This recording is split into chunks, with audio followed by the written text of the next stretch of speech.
Live from the space coast of Florida, Lucy is on the ground but headed towards some asteroids. And this is NASA's launch coverage of the Lucy mission.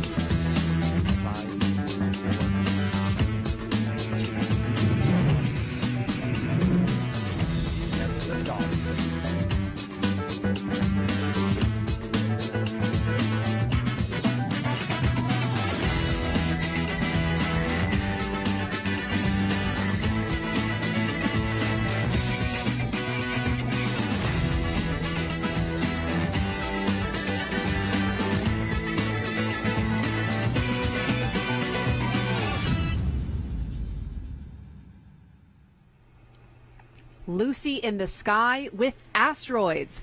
In L-34 minutes, this Atlas V rocket will send Lucy on the first ever space mission to study the Trojan Asteroids, which share Jupiter's orbit around the sun. Named after the Lucy fossil, the spacecraft will visit 8 asteroids over 12 years as we seek to uncover the mysteries of our solar system's formation. Welcome, and thank you for joining us here at NASA's Kennedy Space Center on the east coast of Florida.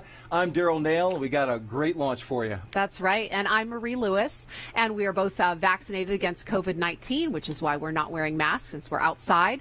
Launch is set for 5:34 this morning Eastern Time from Space Launch Complex 41 at Cape Canaveral Space Force Station, and we are at L-32 minutes and counting. No spacecraft has ever been to the Trojan Asteroids. They are considered fossils of planet formation and may hold clues about our ancient past. With boosts from Earth's gravity, Lucy will fly very close to 8 asteroids over her 12-year journey.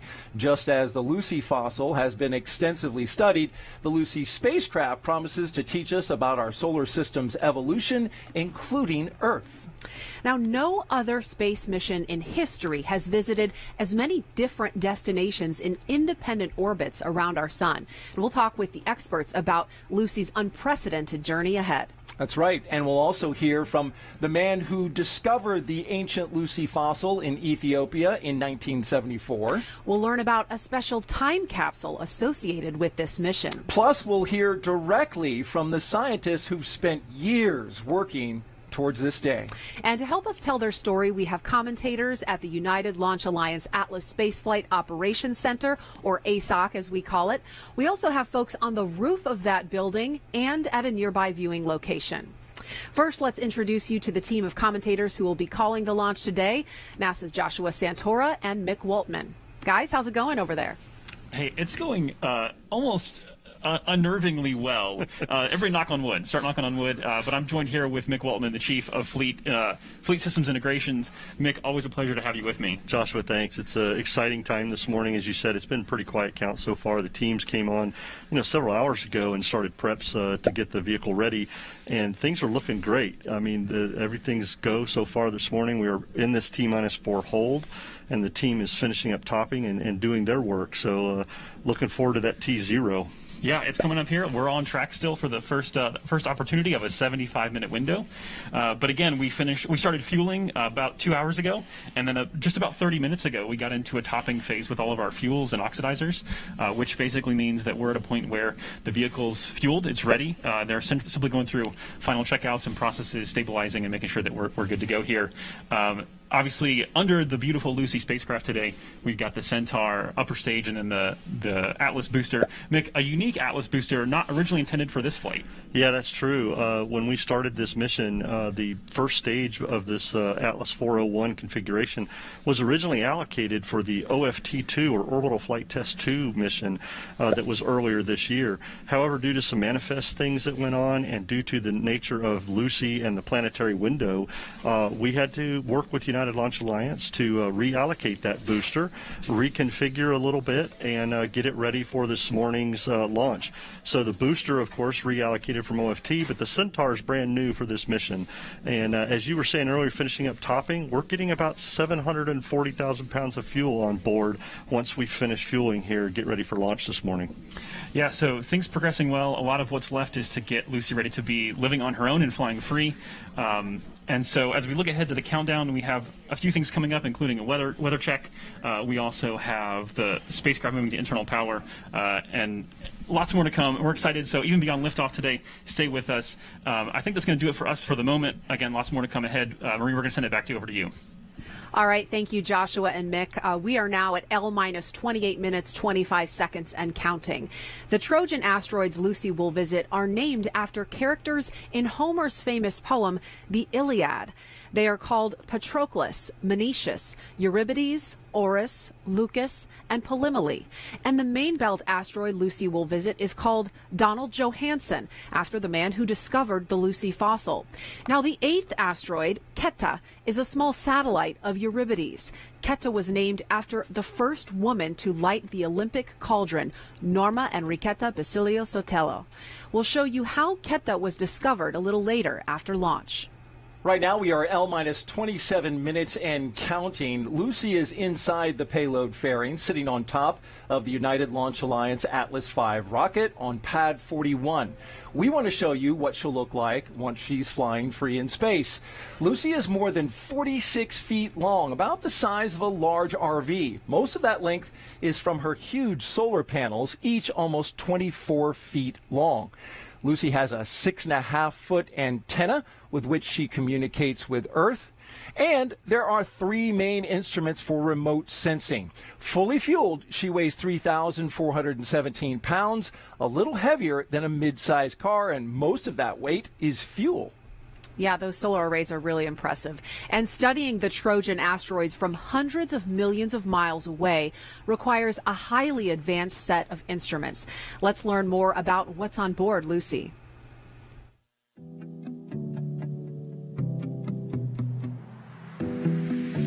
The Lucy spacecraft will be taking a journey where no other spacecraft has gone before, the Trojan asteroids. The Trojans are two groups of asteroids that lead and trail Jupiter in its orbit around the Sun, and they've been trapped in these stable locations for over 4 billion years. Lucy will have a suite of scientific instruments for collecting data as it flies by the asteroids. The LORRI is a long-range reconnaissance imager. It's often referred to as Lucy's eagle eyes, since it has the highest spatial resolution of all of Lucy's cameras. This black and white camera is actually a type of telescope, the same kind as the Hubble Space Telescope. The LORRI was built to produce clear images of the Trojan's craters, which will be a challenge since the Trojan asteroids are extremely dark. The LORRI will be able to see 75-yard wide craters from over 600 miles away. That's like standing at one end of a football field and being able to see a fly at the other end. The instrument's simple design does not use optical filters and includes no moving parts, reducing the risk of part failure during the mission. The LORRI will also search the Trojans for evidence of any rings and new satellites. The instrument's ability to see faint targets from far away also makes it perfect for optical navigation. The LORRI will help Lucy navigate to a point in space, and then a terminal tracking camera aboard the spacecraft, known as T2CAM, will help the instruments accurately point towards the targets. LITES is Lucy's thermal emission spectrometer, which detects far infrared radiation emitted by the asteroids due to how they are heated up by sunlight. LITES detects this radiation using a small telescope to focus the incoming energy onto a detector, similar to the way a remote thermometer works. So, LITES is not taking images, but rather temperature measurements at various points on the asteroid. This data will be combined so that scientists can get an understanding of its surface properties. LITES will examine the properties of the regolith on the surface by measuring thermal inertia, which is the measure of how slowly the asteroid heats up from sunlight and then releases that heat.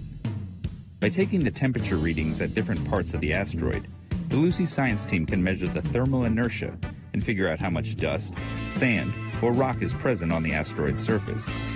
That data will tell us a lot about how the asteroid was formed, providing insight into the history of our solar system. Lucy's LaRalph instrument will search the Trojans for organics, ices, and hydrated minerals, and will help determine the surface compositions of the asteroids. LaRalph is actually 2 instruments in one, and together they will measure and analyze the spectra of light absorbed and reflected by the asteroid. The first is a color visible imager, the Multispectral Visible Imaging Camera, or MVIC. It takes visible light color images of the Trojan asteroids. The second is an infrared imaging spectrometer, known as LISA, the Linear Etalon Imaging Spectral Array, which collects infrared spectra of the asteroids. Like LaLaurie, LaRalph does not have a focusing mechanism. Instead, it is designed to stay in focus despite the extreme temperature differences in space by being made almost entirely from a single block of aluminum. As you can see, the Lucy spacecraft has a large suite of tools to study the Trojan asteroids, which will help us better understand the formation of our solar system.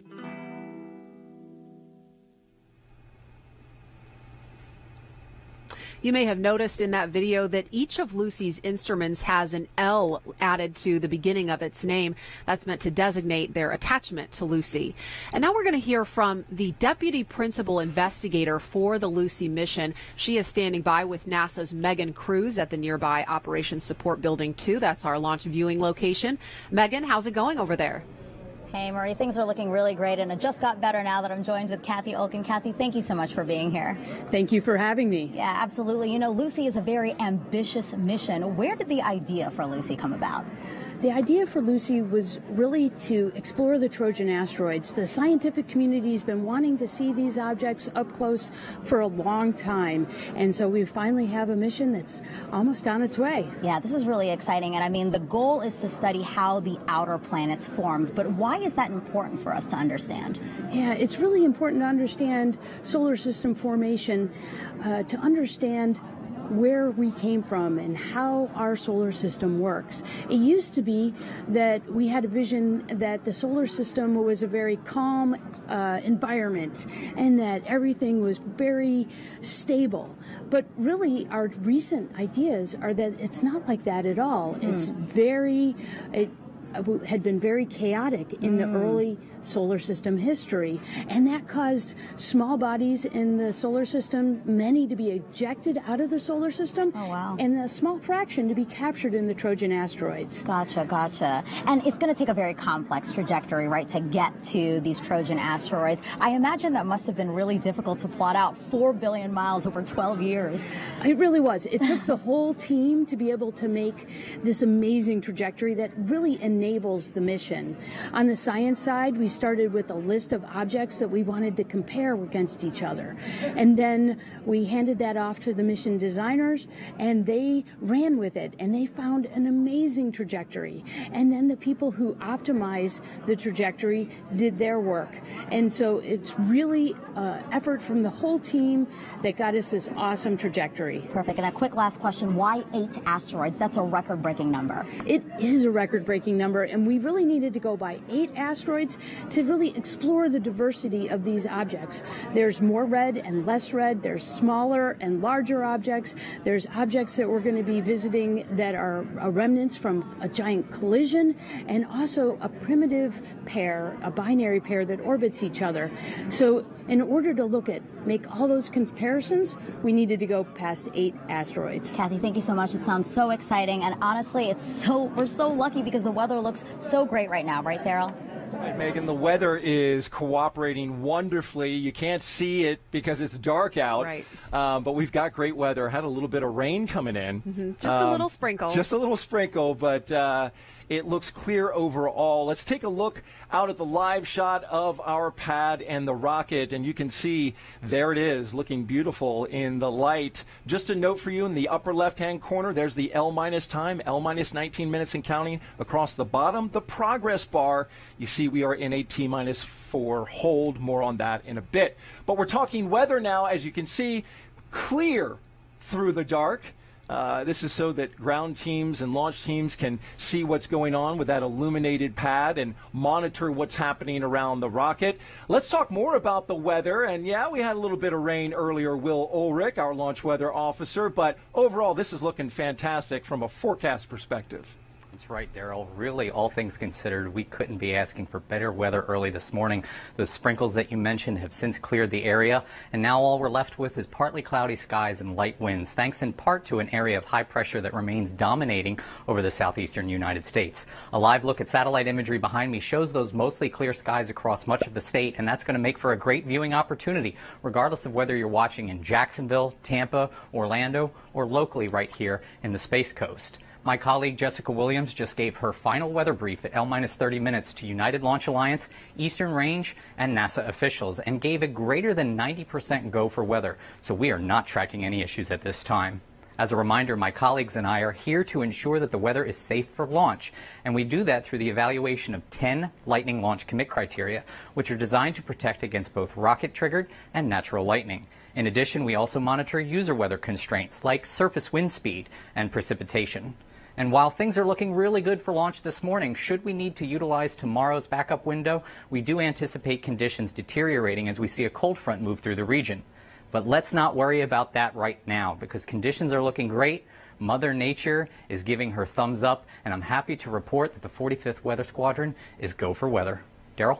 Great update about the weather outside. Thank you, Will. We are currently L-17 minutes and counting until liftoff. Asteroids are prehistoric treasures that hold the lost stories about our origin of the solar system. Here's what else you need to know about Trojan asteroids.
This mission is such an incredible opportunity and one of the many missions aimed at asteroid research right now.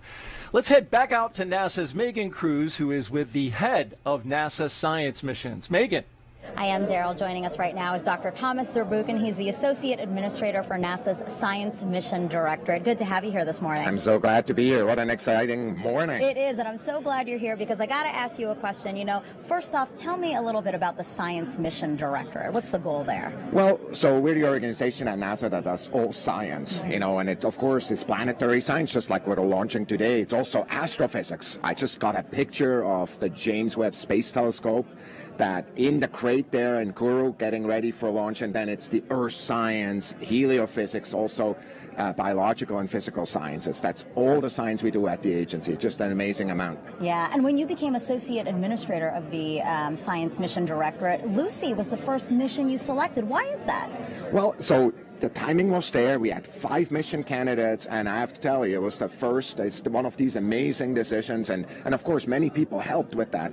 But I looked at this, and this orbit and science was so compelling. I said, we gotta fly this. Yeah, the trajectory is amazing. I mean, the fact that we've been able to figure out how to get to the Trojan asteroids in relatively a short amount of time. What do you think about that? Well, I mean, it's so innovative, right? I mean, we actually, the science community had said, we want to do this, but we want to spend $500 million or $1 billion more than this team proposed. It's like, this is good money. Let's go do this.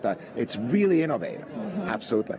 And how does Lucy tie into NASA's overall asteroid research that's going on right now? Well, we're really starting a decade of asteroid science, right? We're launching in 23 OSIRIS-REx is bringing back the samples of Bennu down kind of in Utah. We'll come down there. Next year, we're going to be here again and launch Psyche. And just later this year, we're going to launch DART, which is the first collision experiment trying to really deflect a potentially threatening asteroid. So for us, it's many parts. And of course, at the heart of it, Lucy, is just absolutely a mission of discovery.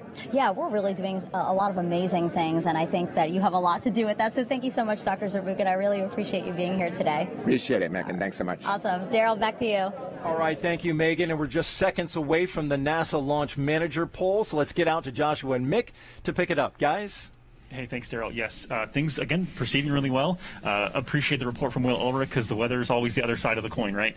We got the launch team in the technical. We got the weather in good shape. As you see there, the rocket venting and having the condensation appear around the rocket as we would typically expect. So everything healthy and on track. Like Daryl just mentioned, we will hear from Omar Baez, the NASA Launch Manager. He'll be polling the NASA team so that he can in turn report out on the ULA Launch Conductor poll that will happen a few minutes later. So that should happen right here at L-13 minutes. Let's listen in for that now.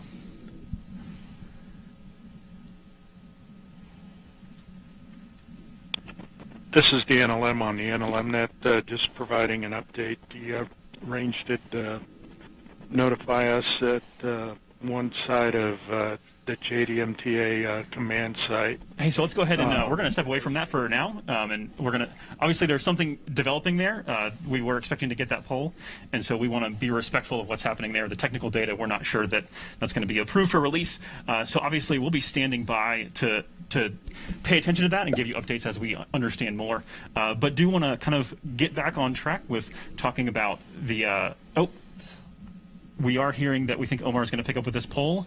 Coming up now. NASA CE, go. SMA? SMA, go. SMD? SMD, go. NASA Mission Manager? NASA Mission Manager, go. LSP? LSP is go. Copy that. The NASA team's ready to release the hold at T-minus 4 minutes. Yeah, so Joshua, what we heard there from NASA Launch Manager Omar Baez is he was basically just briefing his NASA team and spacecraft customer of an issue that the team, that the range had notified them of one of their downrange assets. It looks like it was partially mission capable today. The team accepted that, and they are ready to move forward, as you heard in the poll, that all systems are go for the NASA side. And we'll be picking that up as Launch Conductor Scott Barney does his poll here in a little bit. Yeah, always a lot of things in play. We will continue to track that. Again, a great sign that the team was able to work through that and approve to move forward. So we'll be back in a few minutes bringing you the final steps of the countdown and a report up as we transition Lucy into internal power. But for now, Daryl, back to you. All right, thank you, Joshua and Mick. Lucy is going to visit as many asteroids in the faraway belt of Jupiter as we've ever discovered for near-Earth asteroids. And to get there, Lucy will need the right rocket and the right trajectory to carry out this historic mission. We headed out to ULA's Vertical Integration Facility, where inside we were awestruck after walking onto a platform 18 stories above the ground, because just a few feet away was the Lucy spacecraft, inside its protective fairing and on top of an Atlas V rocket. ULA was making final preparations to roll this entire launch vehicle out of the vertical hangar we were in and onto the launch pad. Jermaine Oliver, good to see you, my man. Good to see you too. Hey, thanks for coming out here and telling us about this flight trajectory and all the fun facts about Lucy going up into space. It's my pleasure. So, Jermaine, you are a flight design analyst with Launch Services Program. You know this flight pretty well. Tell me first about why we're launching at this specific time of year. We're trying to rendezvous with two different sets of asteroids that are on the Jupiter line, Jupiter orbit. So in order to do that, you have to launch at a particular time to line up where the asteroids are going to be at, because if you don't, you'll either get there too early or get there too late. Can you believe how close we're standing here next to the spacecraft? I've never been this close before. This is great. Let me ask you about this fairing. What's its purpose? The fairing purpose is to encapsulate the satellite throughout the time it's going through the atmosphere until it gets into space. So let's talk a little bit about the orbit. So this spacecraft is going out 530 million miles away from the sun.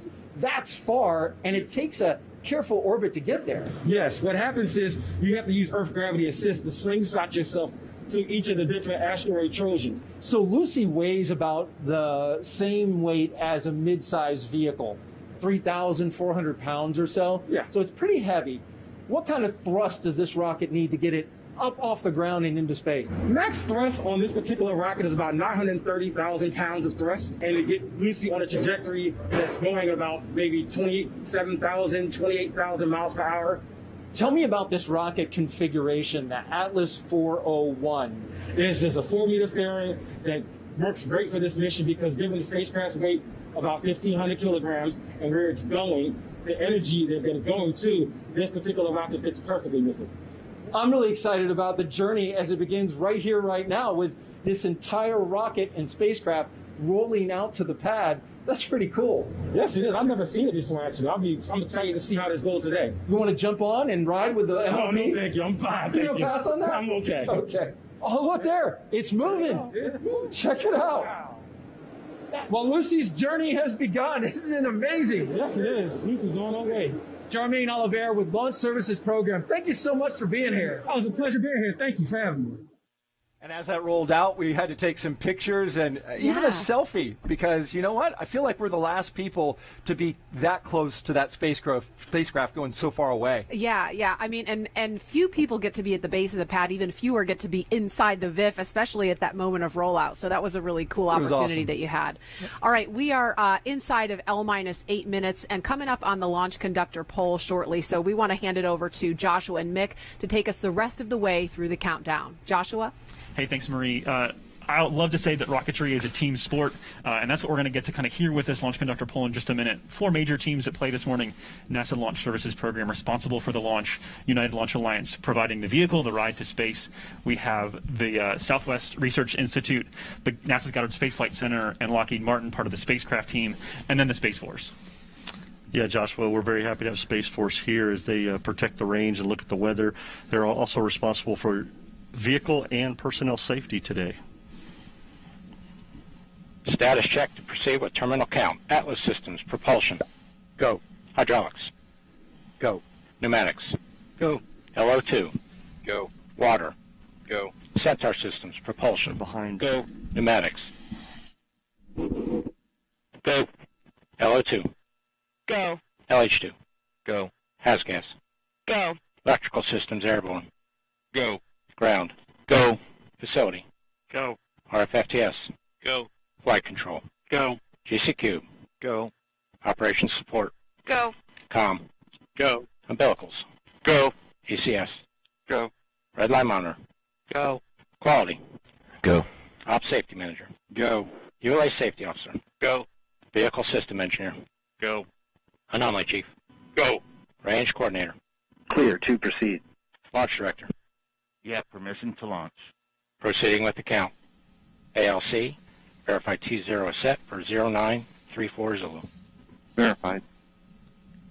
So Joshua, a very successful poll there by launch conductor Scott Barney. As you also heard, we verified that T0 is set for 0934 Zulu time. That's 5:34 local.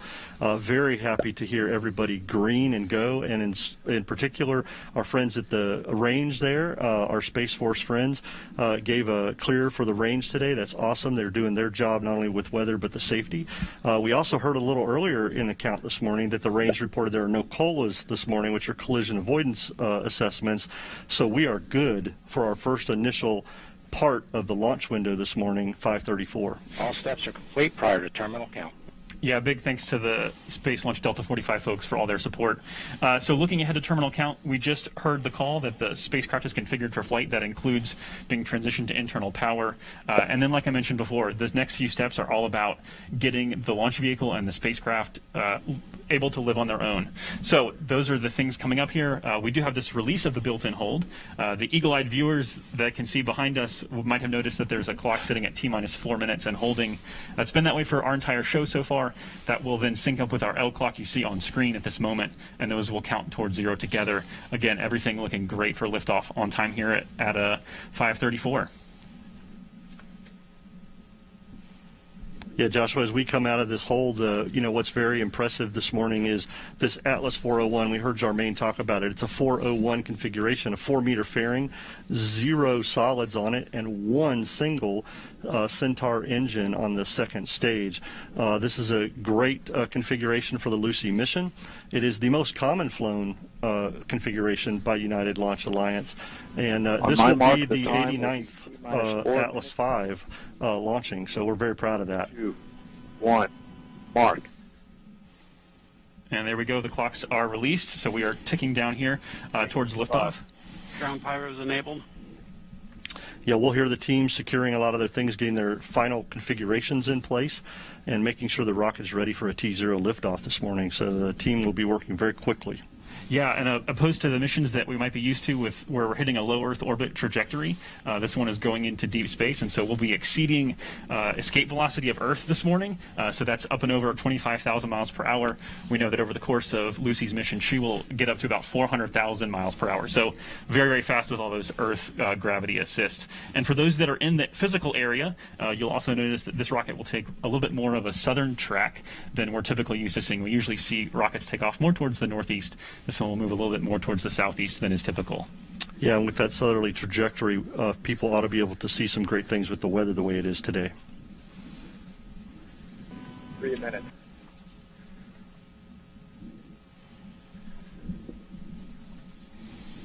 Atlas tanks to flight pressure. Securing LO2 topping. 250. FTS internal. So there we heard the teams securing the topping and bringing the Atlas tanks to flight pressure.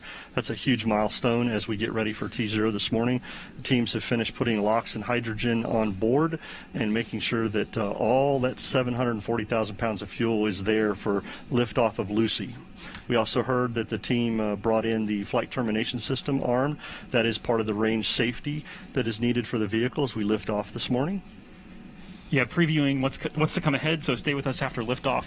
We'll be tracking with a couple burns of the Centaur, spacecraft separation, those beautiful solar arrays deploying, and then signal acquisition of signal will kind of be the end of our show for you today, beginning a 12-year, 4 billion-mile journey for Lucy.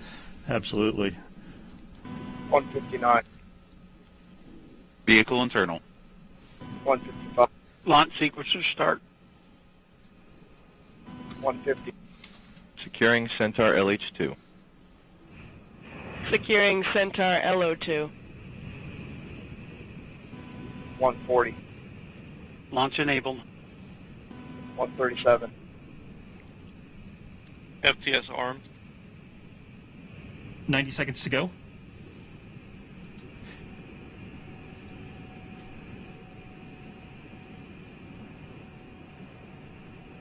$120. OCU's armed. FCS count started.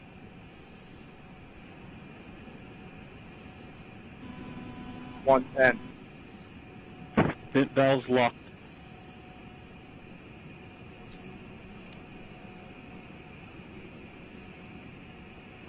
$1 minute.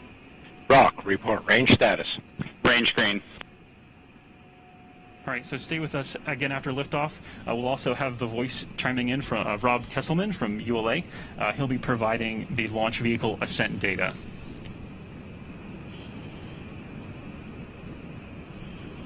$40. Stable at step 3. So that's a great sign right there, stable at step 3. Everything is at flight pressures. Or now the only thing left, Joshua, is that final status check with the whole team. 25 seconds. Status check. Go Atlas. Go Centaur. Go Lucy.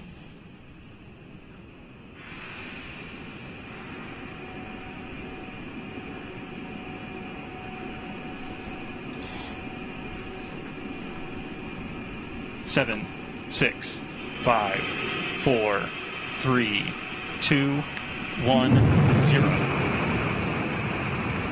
Liftoff. Atlas V takes flight, sending Lucy to uncover the fossils of our solar system. Tower clear.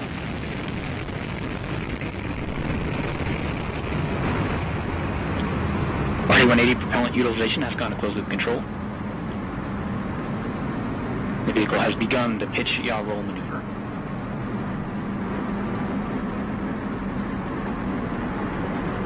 30 seconds into flight. Vehicle is 0.6 miles in altitude, traveling at 939 miles per hour.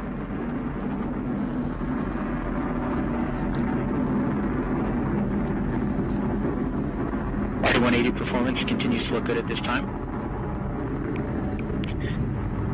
Engine pump speeds and injector pressures are in family for this thrust level.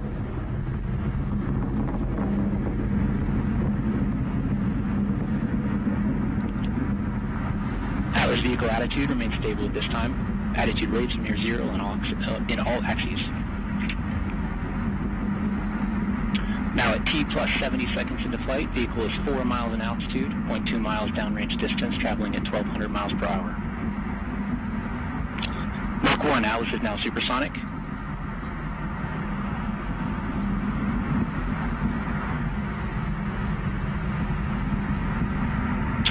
Vehicle is now passing through max Q, maximum dynamic pressure.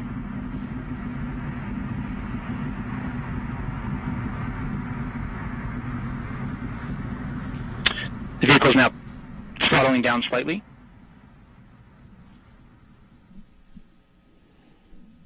RD-180 engine parameters continue to look nominal after the prior adjustment to the thrust level.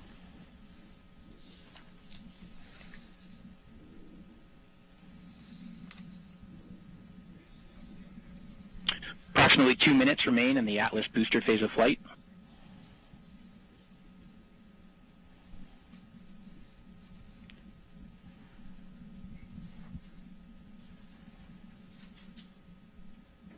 The Atlas V rocket weighs now just 1/2 of what it did at launch, burning propellant at a rate of 2,600 pounds per second. Vehicle is now executing closed-loop steering.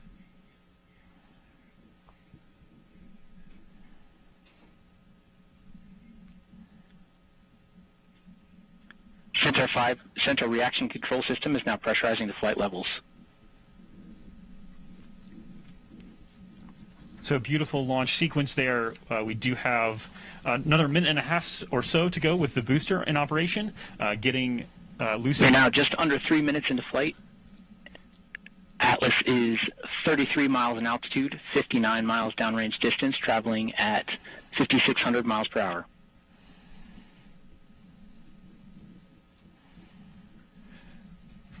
So Lucy being lifted up out of the atmosphere by the booster, getting on its way into a park orbit before we get towards... All first stage vehicle systems are operating as expected at this time. Future portions of the launch activity, we have the Centaur multiple burns ahead and spacecraft separation. Yeah, the big milestone we should see, Josh, coming up is booster engine cutoff, which would be the first stage cutoff and then stage separation. The main separation. engine is now throttling to maintain a constant 5G acceleration limit. We're going to see a few things happen pretty rapidly. The booster will cut off just after 4 minutes, and then within the next 15 seconds after that, we should see the Atlas separate from the Centaur, and then the Centaur engine ignite for its first burn. Centaur has begun the boost phase chill-down sequence, and the RD-180 is now throttling to maintain a constant 4.6 G acceleration limit. Boost phase chill-down sequence has completed, and we have BECO, booster engine cutoff, and a successful stage separation event. So what you're seeing on screen is an animation that's being driven by actual telemetry. Please on the RL-10. So we are watching these things in an animation happen here, but they're happening in real time as well. And mess 1, we have ignition for the first burn. All right, so there we go. We should see the fairing jettison here. We have indication of good payload fairing jettison. And there we go. All right, Nick, so that wraps up the first round of major milestones here. Still very much in the middle of dynamic flight. The PU system on the RL-10 is now in an open-loop burn-off mode to burn off excess fuel in the early portion of this burn. So walk us quickly through, Mick, what are we looking for in this burn and the next one? So this burn is going to end with MECO getting Centaur and Lucy into its park orbit around Earth. And then we will then get into MESS 2, which will get us into that transfer orbit, getting Lucy on its way. Awesome. So that's going to do it for now. Finishing up the initial launch activities, everything sounding like it's going perfectly. Daryl, back to you. Thank you, Joshua and Mick. A beautiful launch out here From our vantage point, incredible. All right. Lucy was built at the Lockheed Martin facility in Colorado before arriving at the Cape Canaveral Space Force Station for launch. Engineers at Lockheed's Waterton facility use lessons learned from prior spacecraft like New Horizons and OSIRIS-REx to build Lucy. And in July, Lucy was packed up and flown on board a United States Air Force C-17 cargo plane from Colorado to the Launch and Landing Facility runway at the Kennedy Space Center. From there, Lucy was transported to an Astrotech Space Operations Processing Facility in nearby Titusville for final preparations before liftoff. Yeah, just a few miles from here before it was brought to the pad. For more about how Lucy was built, let's send it over to NASA's Megan Cruz.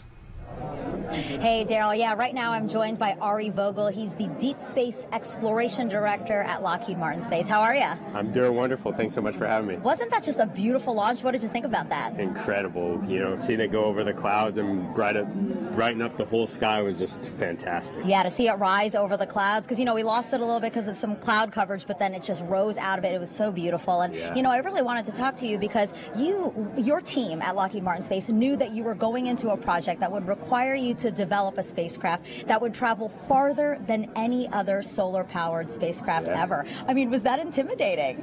You know, it was a really exciting challenge to solve, right? And obviously, the most prominent feature of Lucy is their big solar arrays. Each one is about the length of a bus.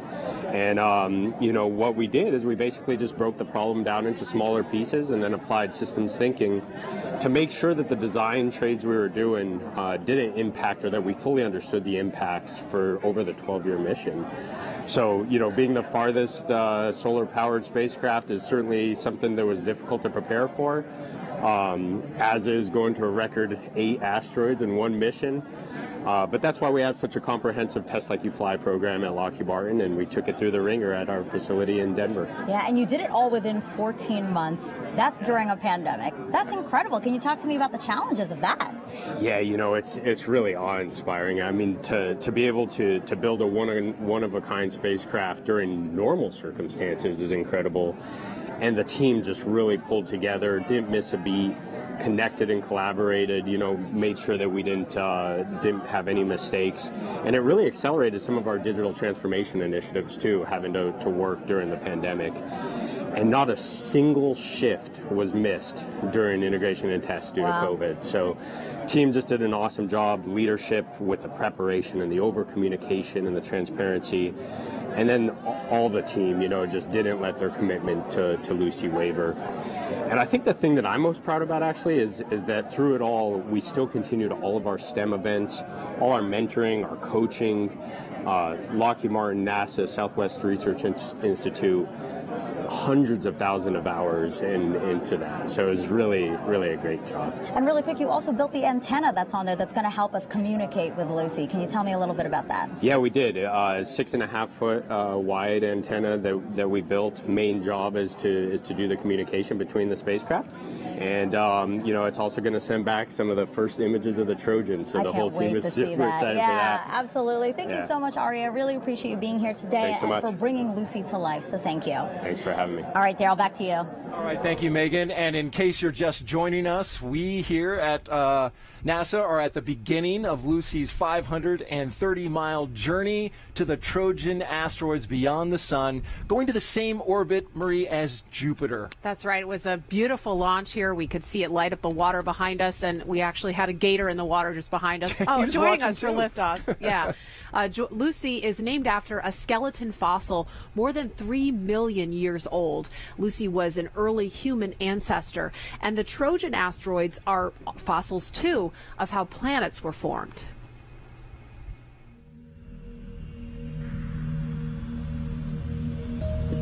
Beyond the asteroid belt are fossils of planet formation, known as the Trojan Asteroids.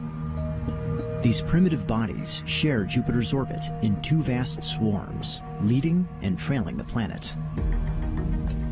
Now, NASA is preparing to visit 7 asteroids, embarking on a 12-year odyssey that will span Jupiter's orbit. One mission will explore these objects for the first time.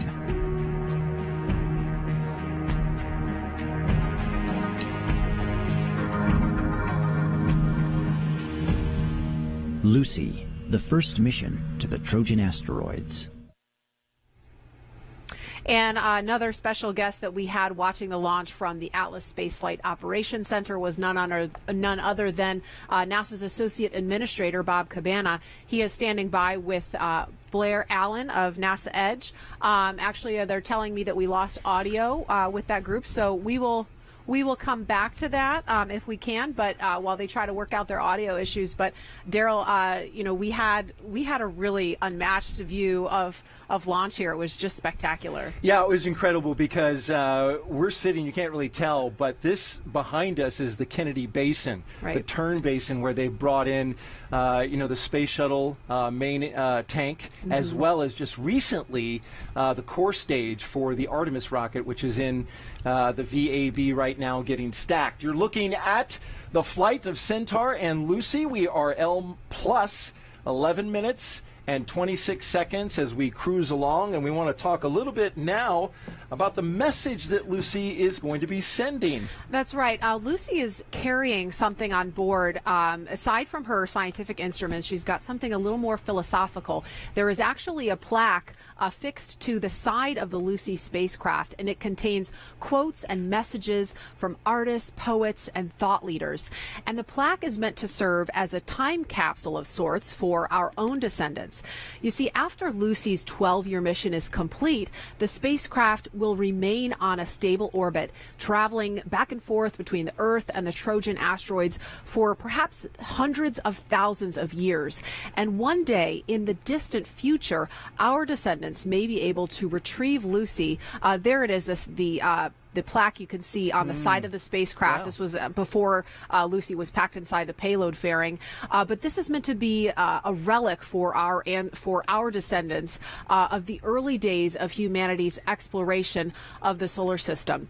And when they do, they will see some great messages. We'll see those. We'll talk more about those in just a couple of minutes. We actually have. We do have it. Yeah. So this is a representation. It's hidden a little bit behind your computer, Daryl. Oh, yeah. Let me get that down. Thank you.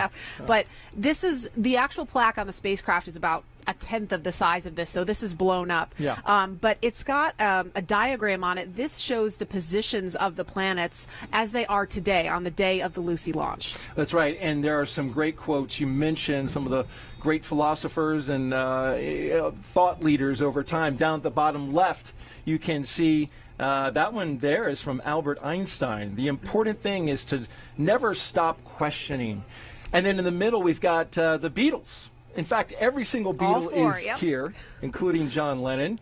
And he says, we'll all shine on like the moon and the stars and the sun. And then up here at the top, actually right here on the far right, we've got Amanda Gorman, who just came to recent fame at the presidential inauguration. And she actually wrote this poem specifically for Lucy. And there's a great quote in here. She says, hope implores us, may the ancient study and the uncompromising core of us to keep rising for an earth more than worth fighting for. Great words from a young poet. Yeah, she's an amazing poet. Just blows me away. We are going to now get a look at some more of the messages that we intend to leave behind for our descendants. Take a look.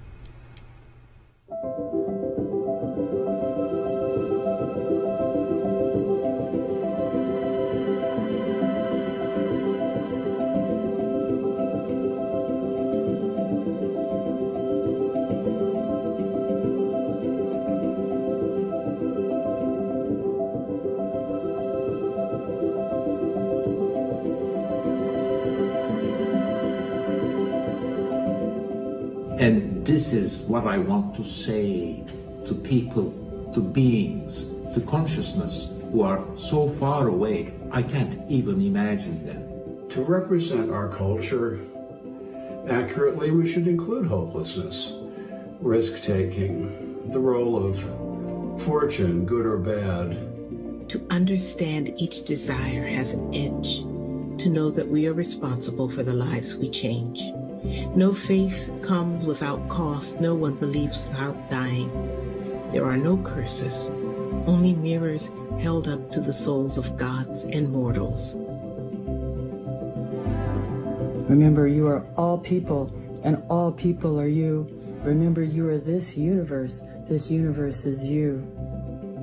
I would just like to say that this wonderful emissary to the Trojan Asteroids is itself a message. Lucy speaks for all that is best about human ingenuity, curiosity, and endeavor. Do you still have birds that wake you up in the morning with their singing, and lovers who gaze at the stars, trying to read in them the fate of their love? If you do, we'll recognize one another. And receive those words inscribed on a plaque from all of us, for all of us, filled with those aspirations and that inspiration and that imagination that we need so much right now.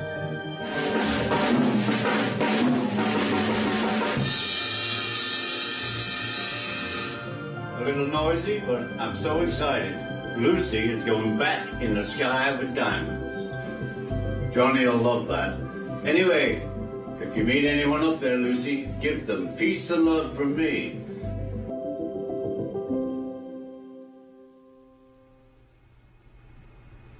All right, we've got that audio issue taken care of, so we're going to go over now to NASA Edge's Blair Allen, standing by with Bob Cabana. Blair? Thanks so much, Marie. Yeah, sorry about the technical difficulties. You know, the launch was so impressive, even our gear was affected. But Bob, it's really impressive to see this launch this morning. Tell us, how is it from your perspective? Well, first off, from my perspective, I got my very own NASA Edge microphone. I'm just elated. Now, Blair, you know, anytime you see a rocket ship leave planet Earth, it is an experience. It's a feast for the senses, sight, sound, and feel. It's emotional.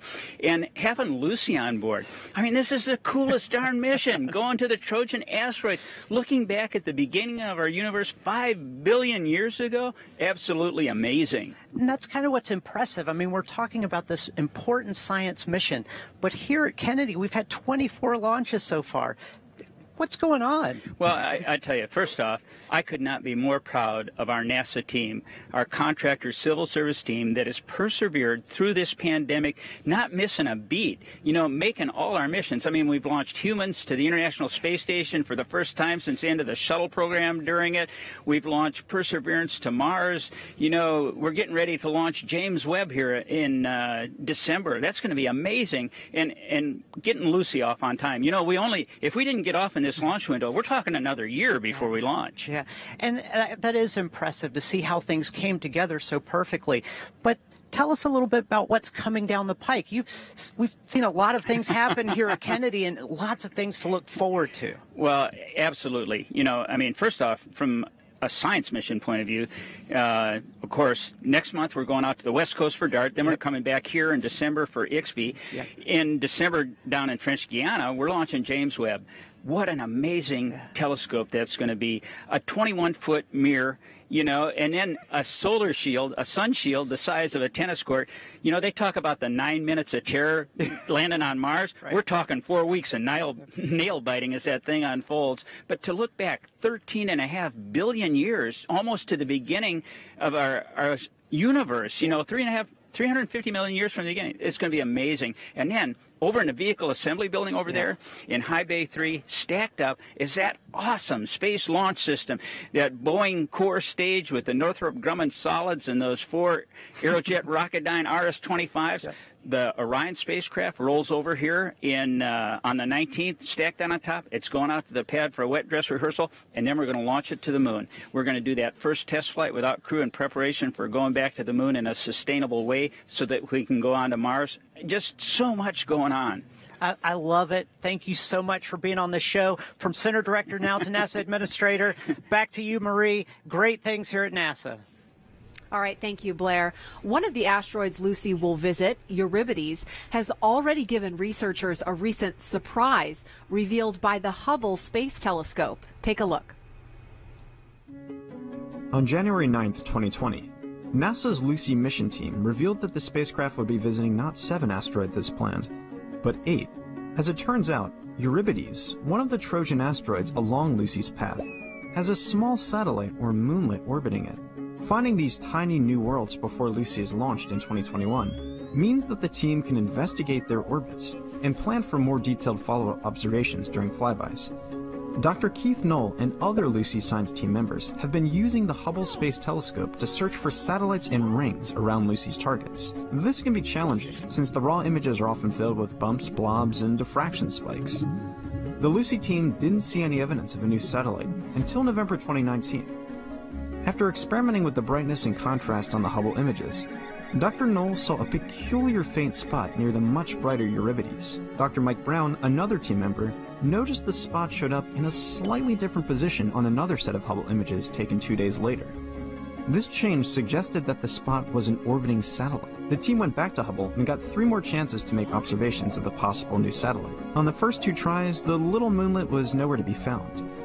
But on the 3rd observation, on January 3rd, 2020, they found the possible new satellite again. It was clearly visible next to Euripides, which was over 6,000 times brighter. This huge difference in brightness suggests that the satellite is less than 1 kilometer in diameter, very small compared to Euripides at 64 kilometers. With a few more Hubble observations, the team pinned down the new satellite's orbit, and they proposed a name. The International Astronomical Union approved, and from now on the little satellite will be known as Quetta, after Enriqueta Basilio, the first woman to light the Olympic cauldron. Evidence indicates that the Trojan asteroid Euripides is the largest fragment from a massive asteroid collision that happened billions of years ago. It is possible that the new satellite Quetta is a remnant of that catastrophic event. Whether with Hubble or with the Lucy spacecraft's flyby, each observation enriches our understanding about the Trojan asteroid's formation and Euripides' relationship with its newly discovered companion. The discovery of this new moonlet around the Trojan asteroid Euripides is just a preview of the incredible scientific knowledge that will be captured by the Lucy mission as it explores this area of our solar system. All right, our next guest is one of the great minds behind the mighty Atlas V, which just had another spectacular launch here. He's standing by with Franklin Fitzgerald from NASA Edge over at the ASOC. Franklin? Yeah, thanks, Marie. I'm here with Scott Messer, ULA Program Manager. Scott, how did the launch go from ULA's perspective? Well, it was near perfect so far. We never claim success until we separate and get the spacecraft where it wants to be, but so far the first stage was great. The countdown was very quiet, and it's a beautiful launch so far. Great to hear. This is a mission unlike any other before it. Can you tell us exactly how unique the trajectory was for the Atlas V on this mission? Yeah, so certainly the trajectory for the spacecraft is very unique.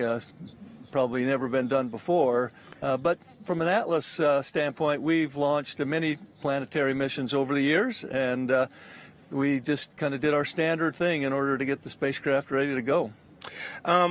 You know, getting ready for this mission through COVID was a challenge for, I know, many people. Were there any challenges that you had to overcome? Is there any kind of anecdote that you can tell about this mission? Yeah, so the team, it's been a very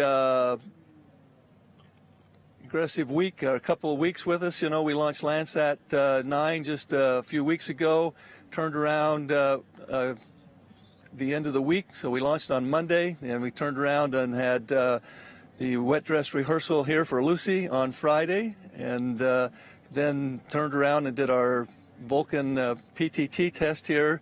So it's been really a very exciting week for the team here, and the team has worked really hard through all the COVID stuff, through all of the activities, in order to maintain the launch date. And here we are right at the beginning of the window, and a beautiful launch so far. Absolutely. Well, Scott, we wish you the best of luck over the next 12 years, and thanks for joining us here on the show today. Marie, Daryl, back to you to learn more about science. All right, Scott and Franklin, thank you very much. As you look at the bottom of your screen, I want to remind you we have a progress bar, which is tracking where we're going. You can see that we had the main engine cut off. We're awaiting that second burn of the Centaur, and of course, we'll have all of that for you. But we have about an hour to go before signal acquisition from Lucy. Only then will the team be able to breathe a sigh of relief. So let's hear from some of the scientists about their passion for Lucy in their own words. Hi, my name is Danya Douglas Bradshaw, and I'm the project manager for the Lucy project, which will be the first mission to the Trojan Asteroids. Building a spacecraft is quite exciting. I worked many decades as a mechanical engineer, really focused on thermal and heat transfer. And so when you work in that capacity, you are supporting the development of spacecraft as well as instruments. Hi, my name is Dr. Carly Howitt, and I'm the instrument scientist of the MVIC camera on Lucy. I love working on Lucy for so many reasons, but one of them is being able to explore the universe from the comfort of my own office. So I don't have to don diving gear or, go into these dangerous or hard situations. I get to enjoy the data as it comes back from the comfort of my office and explore the universe that way. My name is Corey Preikel, and I am the Mechanical Operations Lead for the interplanetary spacecraft Lucy. My job is to plan and lead major mechanical operations such as spacecraft transportations, spacecraft crane lifts, or testing of major spacecraft components and ensure they go off without a hitch.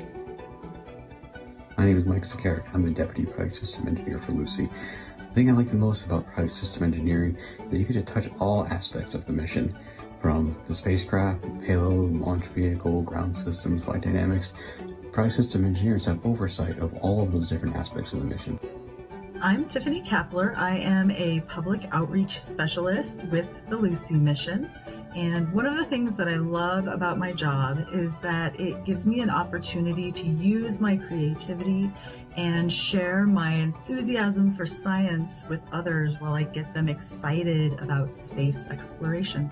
Hi, I'm Rick Berry, and I am the Configuration Management Lead for the Lucy mission at Goddard Space Flight Center. We're building spacecraft, we're building payloads and instruments at Goddard. We coordinate with our team members to ensure that the configuration management is correct by managing the changes and the requirements. Hello, my name is Elizabeth McCall, and I'm the Project Support Specialist for the Lucy Project.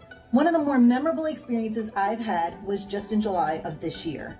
I was able to fly with the spacecraft from Colorado to Florida on a C-17.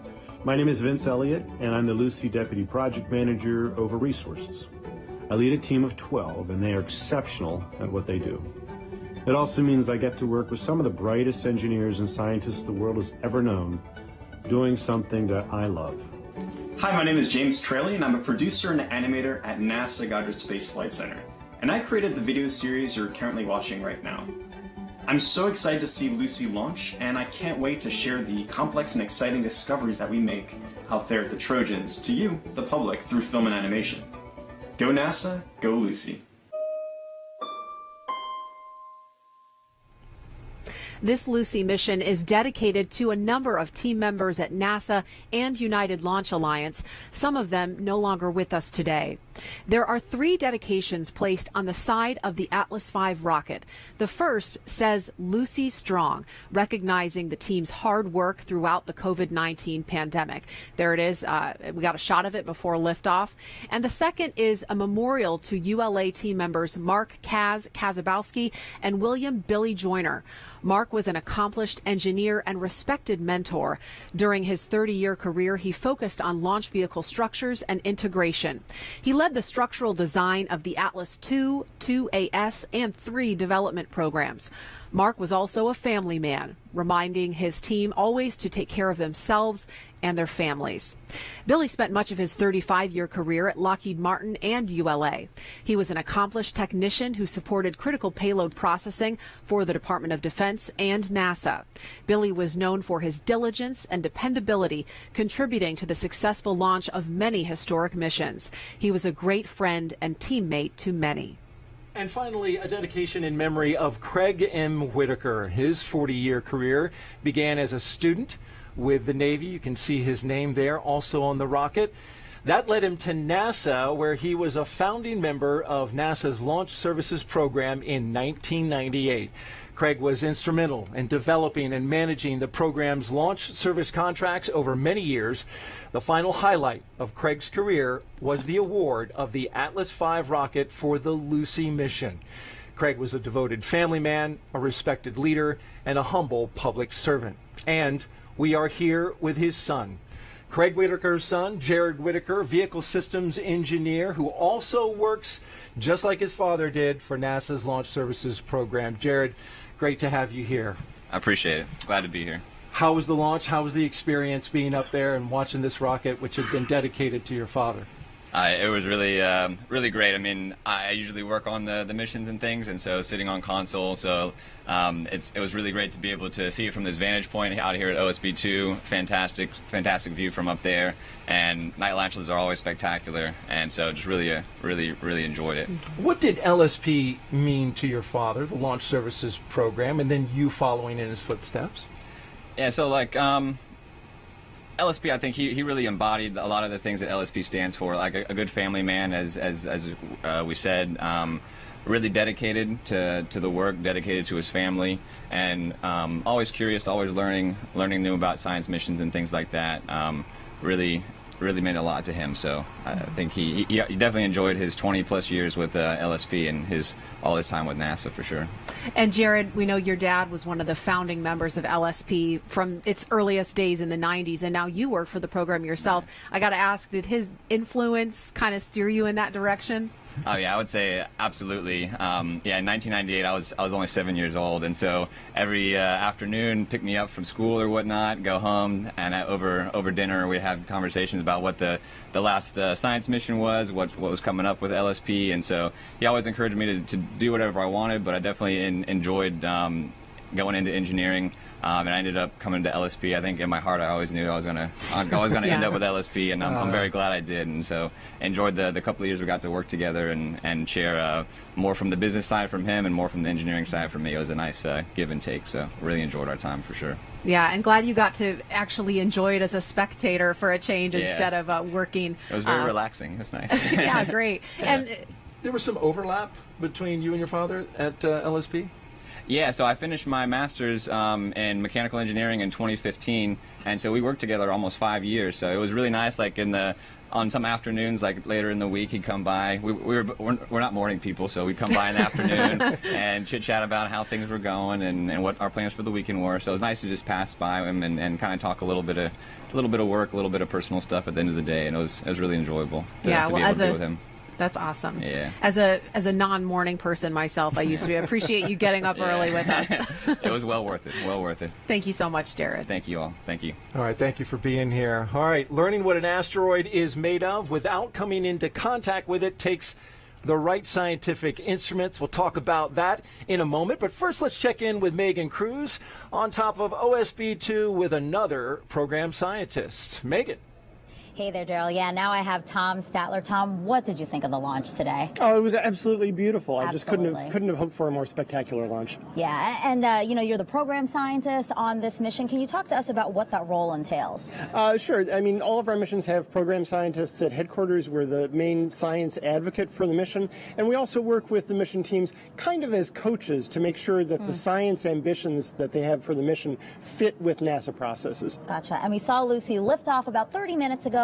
Can you talk to us about how her three main instruments are going to work together to study the Trojans? Sure. So Lucy has three main instruments. There's Lori, which is a high-resolution black and white camera, Lorelf, that is a spectroscopic camera, and Latesse, that is a thermal imager, like a no-touch thermometer. And so we'll be able to get detailed images of the landforms, the craters, cliffs, landslides, anything else that's been going on the surfaces. Lorelf will be able to tell us about composition, so we'll get an indication of the mineralogy, the chemical composition, and Latesse will tell us from the temperature readings what's the texture of the surface. Is it rocky? Is it sandy? Is it gravelly? They all work together to tell us what's going on these asteroids. Wow, without even landing on them. That's amazing. And we know that Lucy was named after the Lucy fossil. The Lucy fossil was named after the Beatles song, Lucy in the Sky with Diamonds. And actually, Lucy actually has a diamond on board. Can you talk to us about that? It does. So the Latesse instrument, that touchless thermometer, is an interferometer, and people who are into instrumentation know what that means.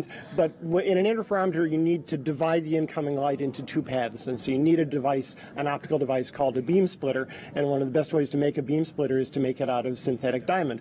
So there is a synthetic diamond, not a natural diamond. It's a pretty big one. I understand it's about 20 carats, which would make big Would make piece a of good jewelry. diamond ring, But yeah. it's an industrial piece of synthetic diamond that's really essential for getting these temperature readings on the surfaces of the Trojan asteroids. Awesome. And you're also the program scientist for DART. That's scheduled to launch next month. Can you tell us about that experiment? I can. Well, DART, like Lucy, is going to an asteroid, and that's where the similarity ends. Okay. Because DART, Lucy, of course, is going to the Trojan asteroids in the outer solar system, and DART is going to a near-Earth asteroid, not so much with the intent of studying it, but to demonstrate that we have the technological ability to be able to deflect an asteroid if we're ever in a situation where there's an asteroid on collision course with Earth. There is not one now. No known asteroid is on a collision course with Earth, and the asteroid that we're going to collide with deliberately with the DART spacecraft is not a danger to Earth, and there's nothing that we can do to make it a danger to the Earth.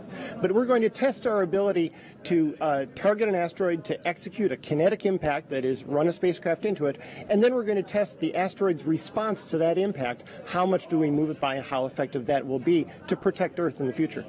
Sounds like a movie. Strange, huh? No, maybe not with as dramatic a script as some of the past movies, but it'll be very exciting when we execute the kinetic impact and then get the data from ground-based telescopes afterwards that tells us what we actually accomplished. Great, Tom. Thank you so much. I appreciate you being here. Thank Marie, you. back to you. All right, thank you, Megan. If you're just joining us, we had a spectacular launch this morning in Florida. NASA's Lucy launched into the sky with a diamond, a pretty big one, it sounds like, apparently. About 36 minutes ago, and the spacecraft lifted off on a United Launch Alliance Atlas V rocket from Space Launch Complex 41 at Cape Canaveral Space Force Station. That was at 5:34 a.m. Eastern Time. And in just a little bit, we expect to hear confirmation of spacecraft separation. And there's a replay of the launch from this morning. A beautiful shot there as you see the Atlas V launching away from Space Launch Complex 41 here at the Cape Canaveral Space Force Station. It was a beautiful launch, and every launch is always a little different, right? We had some clouds up high, and it went behind them and then popped back out. Yeah. I love that. I love when it illuminates the clouds, because you don't, I mean, it's pitch dark behind us now, and so you don't even know they're there, and the rocket just lights up the entire sky, and it's stunning. It's like a sunrise. Wonderful. All right, the Lucy spacecraft, named after the early human fossil and the famous Beatles song, is just beginning a 12-year mission to uncover the mysteries of our outer solar system. Lucy shows us more. Lucy's long journey to space begins today, but her story actually started years ago. It took a team of scientists and engineers many years to plan where Lucy would go and what she would have to do. Then, Lucy's engineers had to build her out of individual parts and put her together like a puzzle. Lucy had to go through tough physical tests to prove she was mission ready. How are you holding up, Lucy? These are the vibration and acoustic tests to make sure that Lucy won't lose any screws during the shaky launch on a rocket. Lucy wasn't quite ready just yet. The engineers still had to be sure that she was prepared for the harsh environment of space. They chilled Lucy to freezing temperatures, then warmed her up to scalding hot temperatures in the thermal vacuum test. Sure, those tests weren't easy, but they prepared Lucy for the long adventure ahead. Have ignition. And liftoff.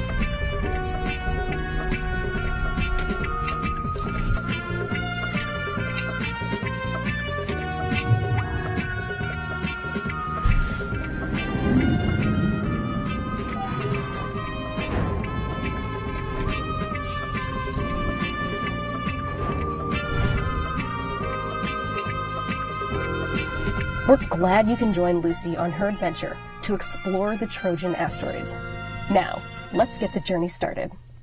I'm really starting to love that cartoon Lucy. Yeah. She's great. Really cute. Thank you, Lucy. Let's send it over now to Megan. She is with the paleoanthropologist who discovered the Lucy fossil in 1974. Megan. Yeah, Daryl, what an honor to have Donald Johanson here with me today. Good morning to you. Good morning to you. You know, you have to take me back to that day when you discovered Lucy in Ethiopia back in 1974. Tell me how you found her. Well, it's amazing. It'll be 50 years since that discovery, wow. 2 years from now. I was a young anthropologist. I was searching in the extreme northeast of Ethiopia looking for remains of our human ancestors. I glanced over my shoulder one day. I saw a little piece of bone, recognized it as belonging to a human skeleton, wow. and it led to Lucy. And Lucy has become the benchmark by which all discoveries are judged. That's amazing, just to see over the shoulder. Like, how did you pick this small piece of bone out from all around you? Well, you know, when you're out there, you train your eye. And you know how we always say you find something in the last place you look? Well, that's sort of like what happened. Oh, my gosh. I carry these images in my mind of bones and teeth and so on. And when I saw that piece of elbow, I knew it couldn't be from a baboon, it couldn't be from an antelope, and from all the work I had done in graduate school, I knew that it had to come from a human ancestor. And why did you name her after the Beatles song? Well, I thought it was a female because of the very small size of the bones. And we thought, well, is this a child? No, the third molars were erupted, the wisdom teeth, as we call them today. And that night in camp, in the middle of nowhere, when we were celebrating her discovery, we were listening to a Beatles tape, Sgt. Pepper's Lonely Hearts Club Band, and the song Lucy in the Sky with Diamonds was playing, and someone said, why don't you just call her Lucy? And that was it. You could not go back and call her anything else. No, that I love became that her name. Yeah. And now you just told me that this was your first launch and it gave you goosebumps. That's so wonderful. I mean, how was it to know that there's a spacecraft on there that's named after the fossil you discovered? Well, I will never look at Jupiter the same. Jupiter was always interesting to me as a kid. I had my little telescope. I watched the moons go around Jupiter. And to be out here this morning was absolutely mind-expanding. And it was such a positive experience. You know, the world is going through some tribulations. Something as positive as this is, people should look at and see what the creativity of the human mind can do. Yeah, Don, and there it is. you. She's on her way. Yeah, I'm and so glad you're here for this. And she will tell us so much. Yes, and awesome. I just had goosebumps. Yeah, perfect. Thank you so much for being here. I appreciate it. Why don't we send it back over to Joshua and Mick for another update on Lucy. Hey, thanks so much, Megan. Unfortunately, we didn't quite fly over Ethiopia. We did fly over part of southern Africa on our way there, and we're in the middle now of the second burn of the Centaur. Mick, talk to us about what the second burn is. So main engine start did occur just a few minutes ago, and this will get Centaur and Lucy into its transfer orbit, leaving the park orbit around Earth, heading into that orbit, heading to get Lucy on her way to the Trojan Asteroids. So very important burn. This will last about 6 minutes and to get her the velocity and everything she needs to go to get on her way to the Trojan Asteroids. There you go. So just under about 4 minutes left in this burn. So going back today, we did kick off at 5:34 on the button and got a report pressures during the burn. From storage bottle pressures look good. From the ULA commentator Rob Kesselman, ULA always expecting excellence, but he reported that the booster performed better than expected. I'm not sure what's better than excellent, but they got it today. Yeah, it just means we had some great performance from the first stage booster in the RD-180, putting Centaur into the proper orbit and that injection that they needed for getting Lucy on her way. And now that we're into main engine start 2, that just means we have a more precise trajectory, and everything's looking good. The spacecraft customer and ULA and Launch Services program are very happy at this point. Yeah, so Lucy, after this burn is completed, we'll then wait a few more minutes before we get into separation from the Centaur. And at that point, Lucy will be set up for her first orbit, her first major orbit of Earth, which will be just under 1 year to complete, and then have the first Earth gravity assist flyby, where Lucy will get close enough to Earth where she'll literally just be, it's like kind of like a slingshot effect, where she will just pick up speed flying past Earth to start getting out towards where the asteroid belt and the Trojan asteroids are. Yeah, first of 3 gravity assist. That's right. So it'll be a big move for her. That's right. And so kind of, again, thinking about the complexity of this, it's a little bit shocking to think about. The first asteroid won't be explored, won't be passed by for another 4 years. And then beyond that, there's another gravity assist later on down the road after a few Trojan asteroids being explored. Yeah, 12-year mission. Very excited about this. We just started this morning, right? And the team did a great job, developing this trajectory and making sure that we could get out to those Lagrange points that needed where those asteroids are. Is it Lagrange or Lagrange? It's because Lagrange. I think depending upon what part of America or the part of the world you're from, it could be a different pronunciation there. Daryl reminds me all the time it's Lagrange, but if you're from the South, it's probably something else. I don't know. But Lagrange points, where the Trojan asteroids are in L4 and L5, and that's a very important. I mean, this team did an excellent job in this trajectory design, and Centaur is on target to deliver Lucy on that path. Yeah, so the Lagrange points, a little explanation there. So for every pair of planetary bodies that are interacting, that are kind of engaged, there are 5 Lagrange points, and those 5 Lagrange points are in very consistent places. And what that means is that a lot of people have this notion that if you're in low Earth orbit, the space station, for instance, that you are in zero gravity. This is actually a misconception. You're in what we call microgravity. Yes. And so as you're in orbit, you're essentially falling around the Earth. And so gravity is still about 98% of what it is right here now. And so when you're at a Lagrange point, there's actually a balance of gravitational forces where you're able to essentially sit there in what really is a zero gravity. That's probably a more appropriate place to describe zero gravity. Again, you mentioned Lagrange points 4 and 5. That's where these 2 groups of Trojan asteroids hang out.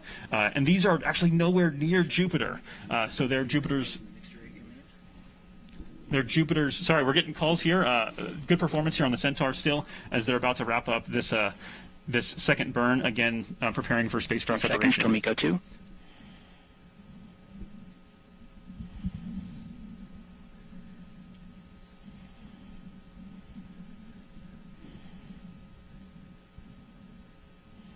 And we have MECO 2. That's a good sign right there. Main engine cut off 2. That means Centaur has done its job, performed, and will be RCS system. Coasting for just a few minutes as we get ready for spacecraft separation, and Centaur makes sure she's pointing in the right direction. That's right. And so just finishing that thought, the Lagrange points 4 and 5 are roughly equidistant from the Sun and Jupiter, making isosceles or equilateral triangles. If you're ready for your math at 6 a.m. Or whatever time it is right now, we're watching our mission clock here, and so essentially they're the same distance from Jupiter as Jupiter is from the Sun. Which is roughly 465 million miles. So these points are very far from Jupiter, very far from the Sun, but pretty exciting. And Mick, LSP, no stranger to exploring the solar system, no stranger to mission success with science missions. Yeah, we are very happy to be working with United Launch Alliance, our commercial partner today, with this Atlas 5401. This mission started 7 years ago for some of these folks, some longer. And as the Atlas 5401 was selected for this mission, LSP took all those requirements from our spacecraft customer, and we looked at those and we decided what needed to be done, and we selected the Atlas V for this mission. Our team of engineers, scientists, and analysts worked very closely with the spacecraft customer and United Launch Alliance, and as a result, we had a successful liftoff at 5:34 a.m. today, the very beginning of our window and the beginning of our science period. So very happy so far. Still waiting for that spacecraft separation and making sure the spacecraft's healthy, but so far everything has been going just as we had predicted. Yeah, very good. A reminder coming up ahead, we have spacecraft separation. As you say there, a countdown to when we're expecting to see that happen. What you're seeing on screen is a graphical representation based on real telemetry data. So we believe we are confident this is what's happening in space right now. That's not actually a live video. Now stabilized at the coast attitude. And so again, there you see on your time, we're expecting that spacecraft separation in about 9 minutes from now. So after that, we will have a brief period where we'll wait to start solar array deploy. Then we'll have that takes about 20 minutes to deploy the solar arrays, big beautiful solar arrays, and then we will, once those are up and powered, we would expect a couple minutes later to be able to get that acquisition of signal. That's a very scary time for the spacecraft team. They'll be waiting for that for sure. Yeah, absolutely. All right, I think we are ready now to send you upstairs to NASA Edge's Franklin with the Lucy Program Manager. Thanks, guys. Yes, I'm here with Donya Douglas Bradshaw, who is the Lucy project manager. Donya, how you doing today? I'm doing awesome. Great. How do you prepare for a mission like Lucy when nothing quite like this has been done before? Well, it certainly takes a team of engineers, scientists, everyone. Dr. Hal Levinson, who is the Lucy PI, has a vision, and it takes a team of hundreds to bring that vision to fruition. How long have you been working on this project? So I joined Lucy about 3 years ago. Joined the team as the deputy project manager, and then about 2 years ago became the project manager. Now, do you have any exciting stories to tell about this mission? Because you all had to work through COVID to get this thing up and running. Yeah, COVID happened in March 2020 unexpectedly, and there was a lot of uncertainty around that. But this team and this spacecraft development led by Lockheed Martin quickly, rapidly, without missing a beat, put together a plan to enable us to re-engineer the integration and test program. I know within the last 2 years, the components for the spacecraft were, compiled, but it wasn't even put together. How did you get that all up and running basically in a little over a year? Yeah.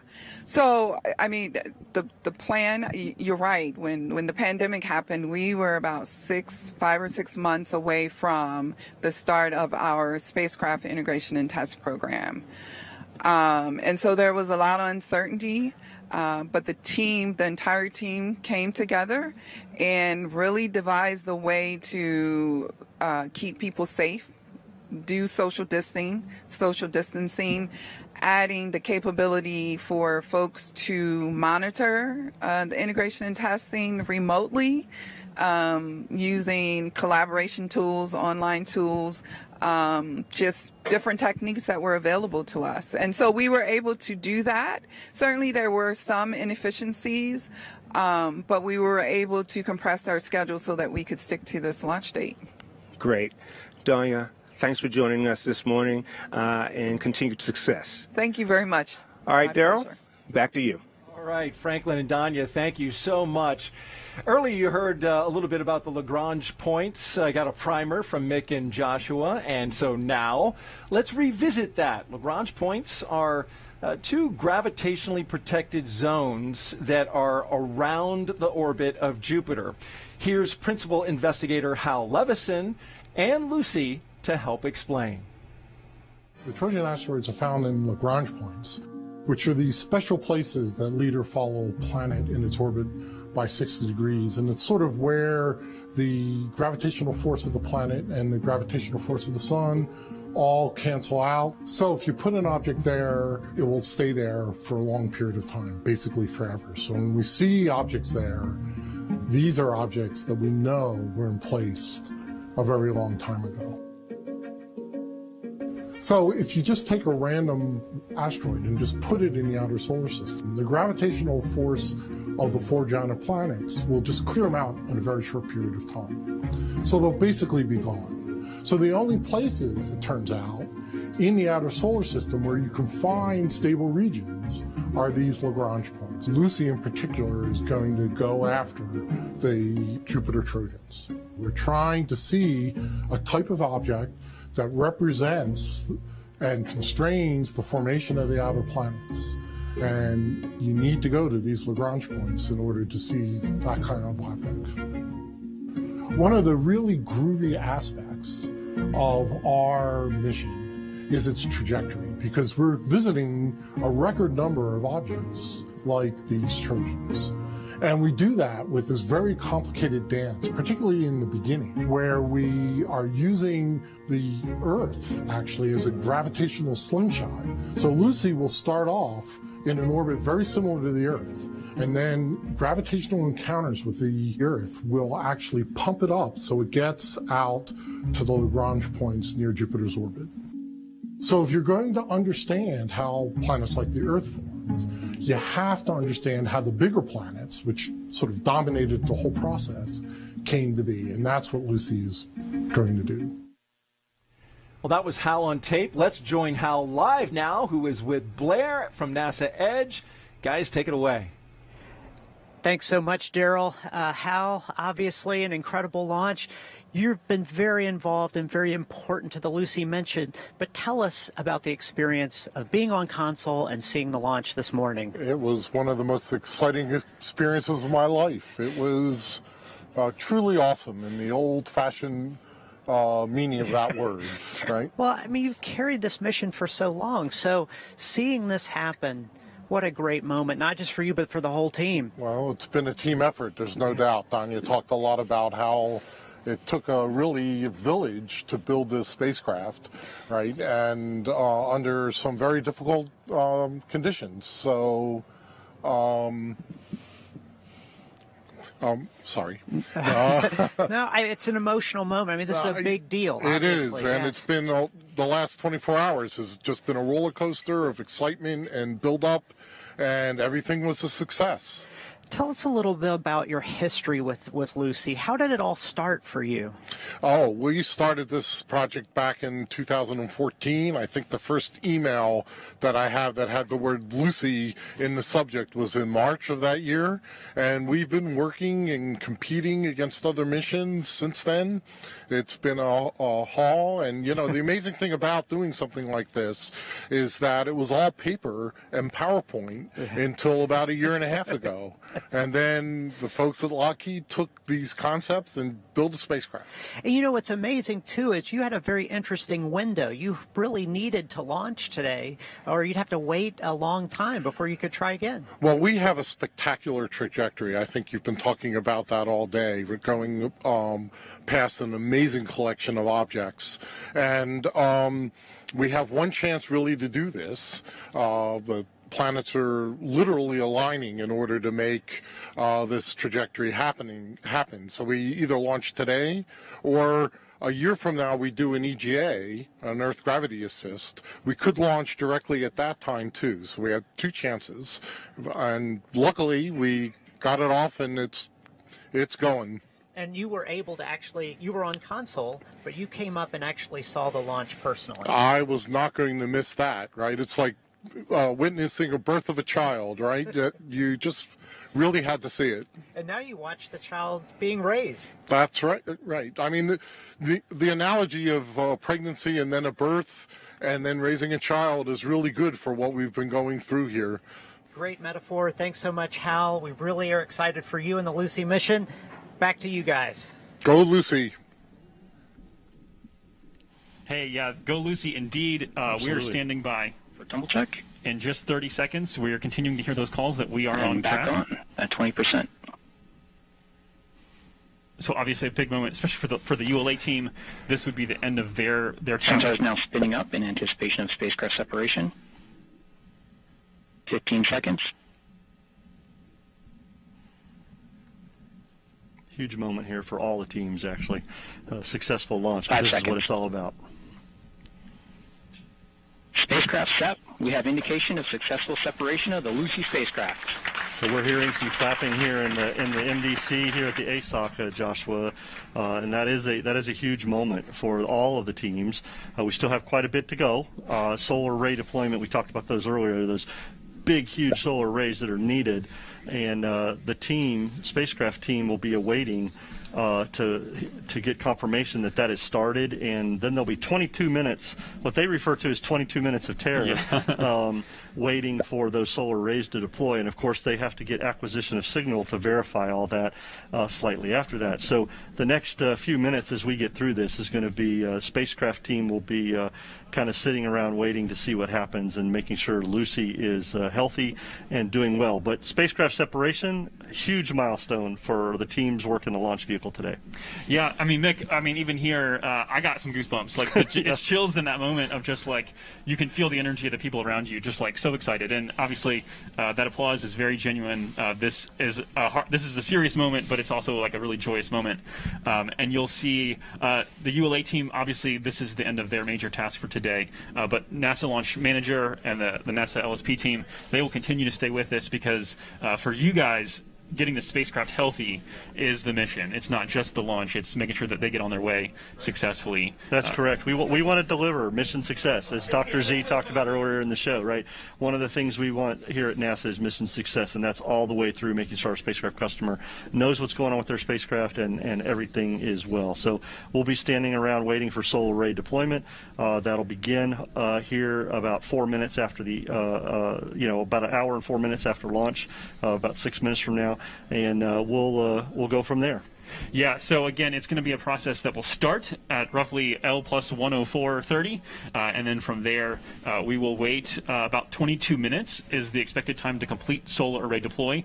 Those 24-foot diameter, beautiful solar arrays, taking up most of the size, the physical length of the spacecraft, and then we won't actually get confirmation of that for a couple more minutes because those are designed to power the spacecraft all the way through its mission, and so there will be a couple minutes where the communication is being established between the spacecraft and the ground. Not a simple process. We'll talk that in a few more minutes. Once we get closer to that acquisition of signal moment milestone, we'll kind of talk through how we're doing interaction. I think, and then I know there's a chance we could potentially pick up the actual live video. It wouldn't be live at the moment, the actual video from spacecraft separation. If we do catch that, we'll bring you that. ULA recorded that on board, and as they get closer to their download point, they'll be able to download that. I don't know if we'll get that right away or not, but it was recorded, and eventually that will be shared with the spacecraft customer. Another unique thing, we were talking about those solar arrays, why it's so important, is I heard earlier today that, those things generate about 5,000 watts. That's all that the spacecraft uses. Man, that's not even enough to run a microwave here, right? So that just shows you how efficient the spacecraft is. Yeah, very good. Getting a few views there from around the country. We had one from ULA headquarters in Colorado, that there in Hangar AE with some spacecraft folks. But for now, Daryl, we're going to send it back to you. I'm sorry, to Marie. All right, thank you, Joshua. Time to catch back up with our Lucy cartoon character. And in this next episode, Lucy wants to show you where she's going and why she's studying the Trojan asteroids. You might be wondering, where is Lucy off to? Yes, the Trojan asteroids. These are a population of asteroids in orbit around the sun, about as far away as Jupiter. It may seem far away to you, but our Lucy spacecraft is a capable explorer and ready to make the trek to her targets. Lucy is aiming to visit asteroids in both of these Trojan swarms on her 12-year mission. The pull of gravity from the sun balances the pull from Jupiter to keep the Trojan asteroids in these two groups. Due to the gravitational balancing act, these asteroids have been in these orbits for billions of years. It's still quite the challenge to explore these targets. However, our intrepid explorer is ready for her mission. Aren't you, Lucy? Of course. You'll be the first spacecraft to visit these asteroids. I can't help but wonder, though, why choose these asteroids in particular? I see. The scientific evidence says the Trojan asteroids are leftover material from the formation of the planets.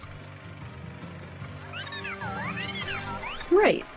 These asteroids hold vital clues to understanding the history of our solar system. It's just like a treasure hunt. What you discover could teach us about the history of the solar system and how the planets, including Earth, came to be the way they are. I won't hold you up any longer. Safe travels on your journey. Be sure to write home and tell us all about it.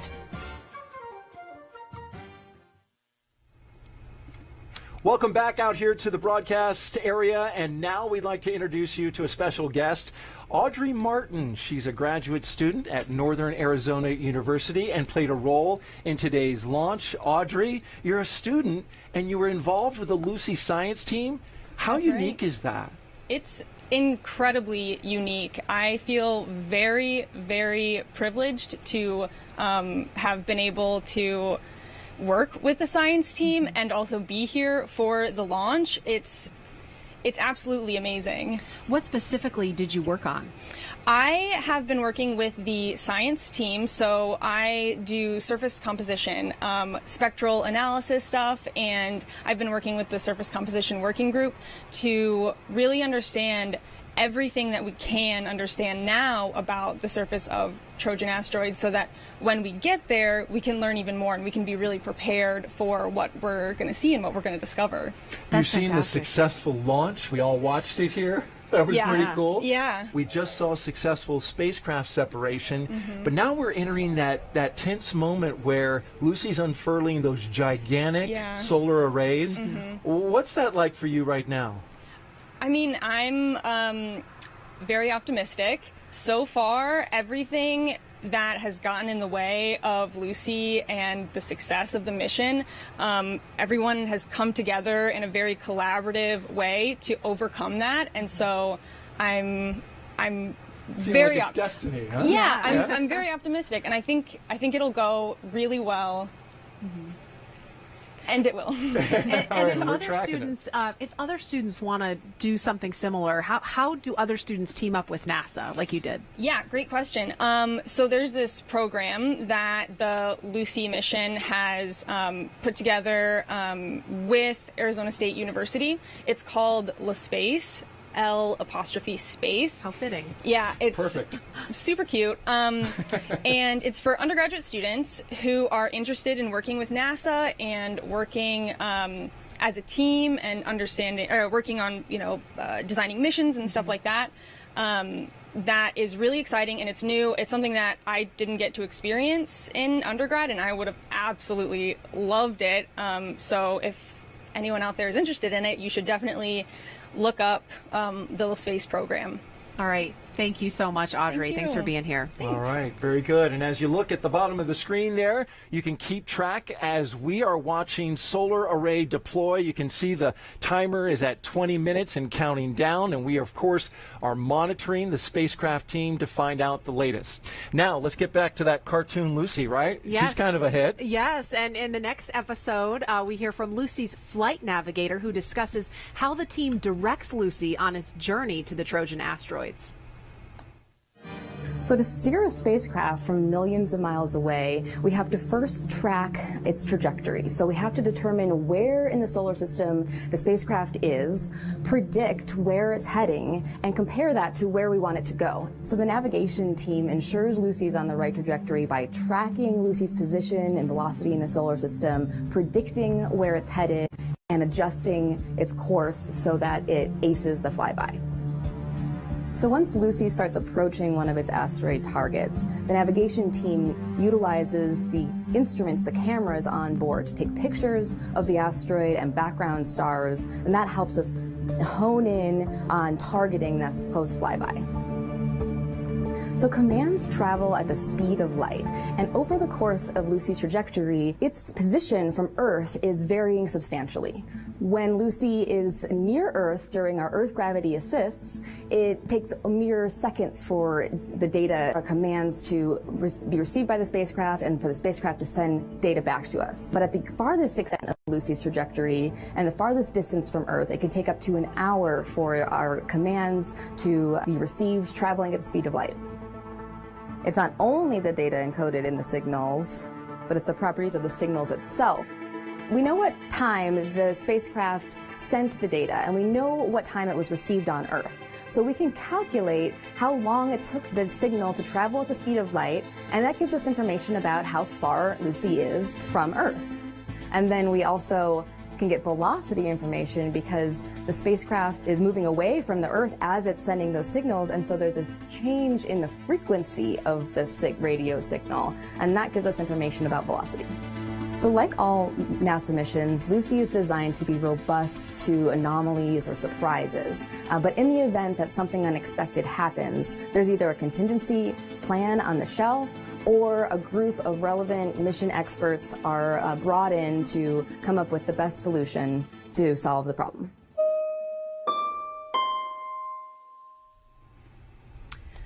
A little less than 6 years from now, Lucy will fly by the first Trojan asteroids in the mission, Euripides and its small moon, Keta. This next episode of the Lucy cartoon series shows us an illustration. There it is, Lucy. Your first Trojan asteroids. Euripides with its small moon, Keta. Earth to Lucy! Remember, you need to take a lot of images of Euripides and Keta in not a lot of time before you're zooming off to your next target. Make sure you get all those images for us.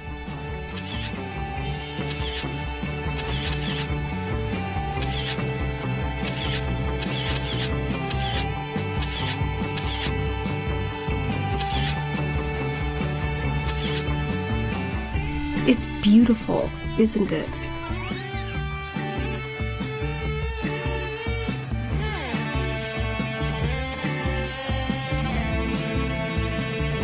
And we're past.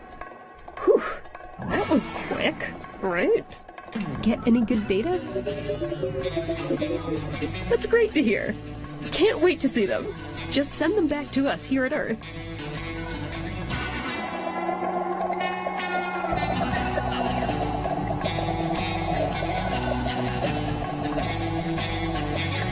We have so much to learn from what you've already sent back to us, and you're just getting started out there. So remember, it will take Lucy 12 years to visit all 8 asteroids on her journey, and the next group of Trojan asteroids Lucy will visit each has its own unique characteristics and lessons to reveal. There's still 5 more Trojan asteroids to explore on your 12-year journey. Each one has a different story to tell about the history of our solar system. Next up is Polymele, a mere 21 kilometers or 13 miles in diameter. Afterwards, you'll be zooming by Lucas, which rotates at an extremely slow rate, with each day being about 18.5 Earth days long. Afterwards, you'll be on to Orus, which might be rich in organics and carbon. Lastly, you'll be on your way to a twin pair of asteroids, Patroclus and Menetius. These asteroids, relatively unchanged over 4 billion years, will give us a glimpse of our solar system's distant past. With each flyby of a Trojan asteroid, you'll be looking at time capsules from the birth of our solar system over 4 billion years ago. Lucy, what your observations tell us about the composition and properties of the Trojan asteroids could give us clues about how Earth came to be. Absolutely. Carry on your journey, Lucy. And don't forget to call and show us what you find out there. We'll be waiting. Good luck. Thank you, Lucy. The Trojan asteroids have been called ancient time capsules. So you know what? We've got a challenge for you to create your own time capsule to open when Lucy completes the mission in 12 years. Here's how you can get involved. March 2nd, 2033. Where will you be? The Lucy spacecraft will be right here. But what about you? Over the next 12 years, NASA's Lucy mission will explore more asteroids than any previous mission, flying by 1 main belt asteroid and 7 Trojan asteroids. These ancient time capsules will allow us to trace the origins of our solar system. We invite you to accompany Lucy on its 12-year journey by creating your own time capsule. Set aside a box of mementos, create a digital file, or simply write a letter to yourself. Get creative. We encourage you to post a photo, drawing, video, or other description on social media using the hashtag LucyTimeCapsule. At each major mission milestone, we'll remind you to revisit and add to your time capsule. Consider, what would you tell your future self? In what ways will you grow? How do you want to mark this current moment in your life? Lucy carries her own time capsule into space, a plaque with words of wisdom for our descendants who may one day come across the spacecraft long after its primary mission ends.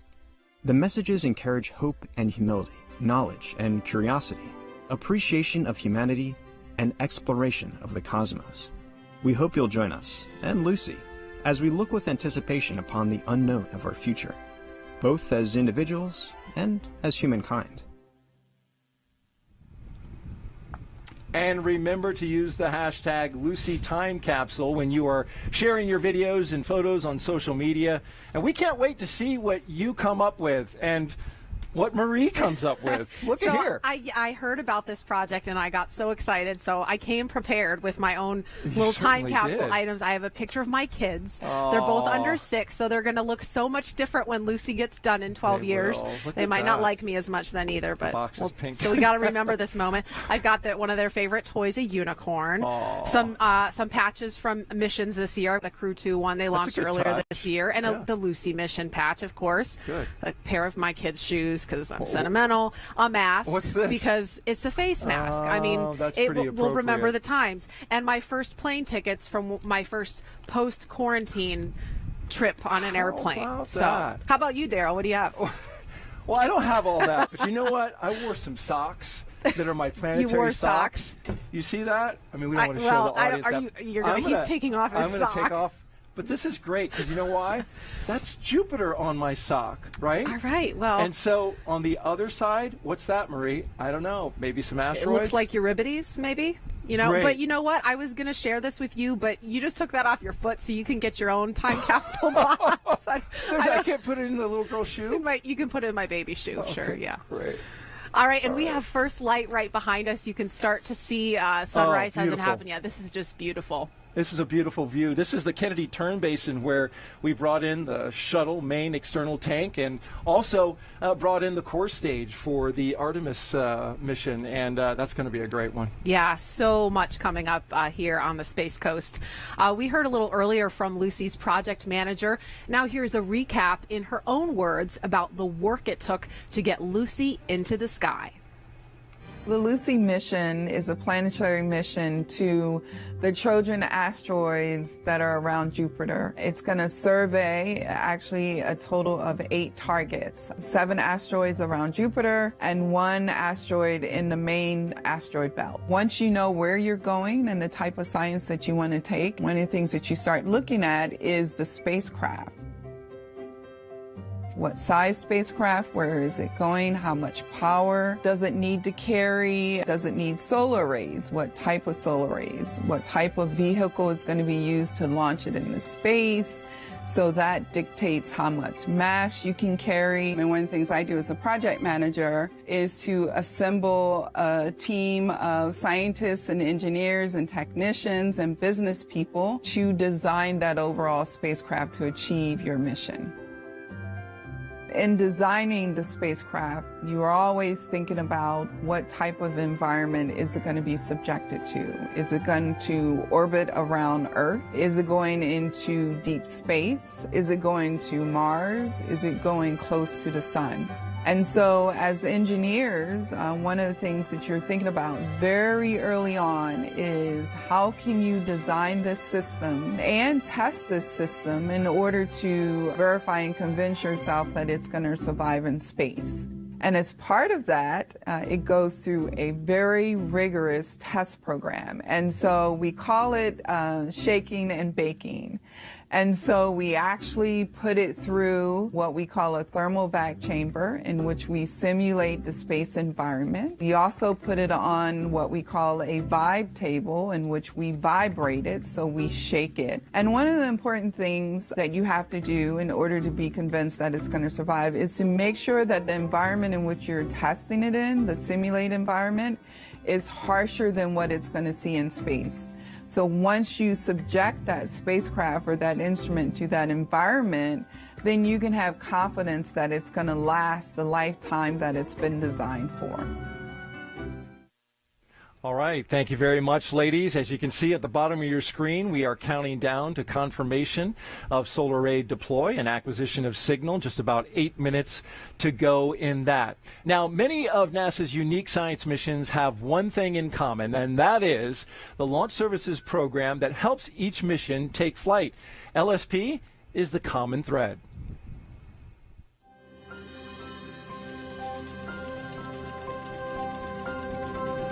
Since the dawn of humanity, we have looked to the stars and dreamed of bridging the gap between the Earth and the cosmos. In the 20th century, NASA turned that dream into a reality by launching humanity into a bold era of scientific discovery. As pioneers of space travel, our best and brightest designed and built everything from the ground up, from launch pads to rockets, all of which were government-owned and operated. As NASA's science and robotics evolved, we encouraged a competitive launch market to develop, ushering in a new way to explore and discover through commercial spaceflight. Spacecraft customers from around the world, all with the same desire, reached out to find an expert at NASA for support. Thus, NASA's Launch Services Program was born. Our mission is to centralize NASA's launch services and address state-of-the-art customer needs when placing their spacecraft in orbit around the Earth, the Sun, or destinations deeper into the solar system. The LSP family is made up of a diverse tapestry of government and contractor engineers, analysts, operation experts, and business advisors, all united by a common goal: to get your spacecraft off the ground on time, on budget, and successfully to its final destination, wherever that may be. We match scientific and robotic spacecraft with the appropriate rocket and certify rocket performance and reliability. We support full-service missions, advisory services, and one-of-a-kind contracts. The Launch Services Program is the common thread that bridges the spacecraft organization to the rocket designer, and the spacecraft to the rocket. We provide long-term technical leadership and expertise from pre-mission planning to system verification and validation, all the way through launch. Whatever the vision or requirements, our team will be there, guiding our customers every step of the way on their journey through space. We are the common thread that connects the science world to the physical world by putting the necessary instruments in place. The thread that weaves NASA's industry-leading knowledge and support into the fabric of the commercial space market. We unite customers, capabilities, and culture to explore space through unparalleled launch services. NASA's Launch Services Program. We are Earth's bridge to space. All right, we are now at launch plus 1 hour, 21 minutes, and just under 5 minutes away from what we hope will be acquisition of signal. We're still inside that 22 minutes of terror when we don't know that yet. That's why I say we hope. We'll find out in about 4 minutes now. We will be checking in with the launch team in just a minute, but before we do that, NASA's Launch Services Program has a really busy rest of 2021 planned. Here's a preview of what's ahead. Since 1998, NASA's Launch Services Program, or LSP, has served as Earth's bridge to space. Based at NASA's Kennedy Space Center in Florida, the program matches scientific and robotic spacecraft with launch vehicles for some of America's most inspiring space missions. Our mission: to successfully place spacecraft in orbit around the Earth, the Sun, and destinations deeper into the solar system. We centralize NASA's launch services while addressing state-of-the-art customer needs. But LSP does more than pair spacecraft with the appropriate rocket.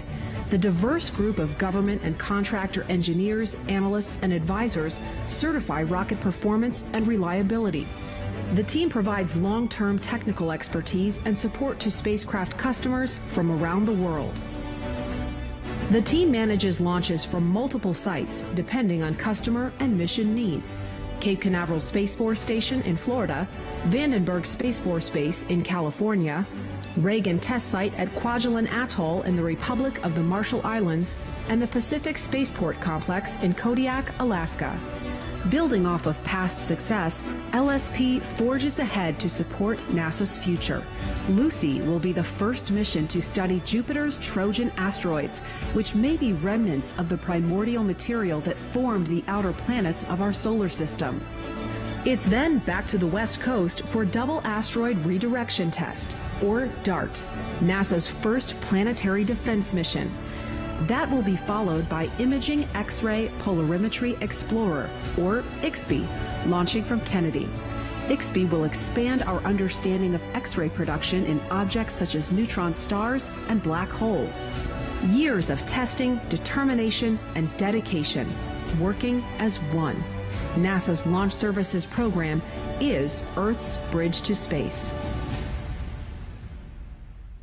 All right, just about 2.5 minutes until we hopefully finish solar array deploy. 2 minutes after that, we're expecting to get the acquisition of signal as we dawn here. A beautiful shot behind us, Marie, of the sun getting ready to rise here at the Kennedy Space Center, the Kennedy Turn Basin behind us.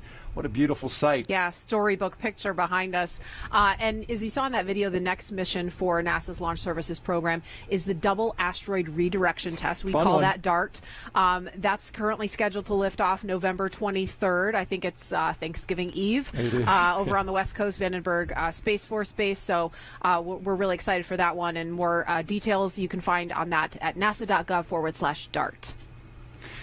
And so, while we stand by to find out more information about the situation with Lucy, we want to just say, hey, this is a long journey ahead of her, but these moments right here are very critical, especially that confirming of that solar array deploying. So let's toss it over to Joshua and Mick over at the ASOC, who will talk us through it. Guys?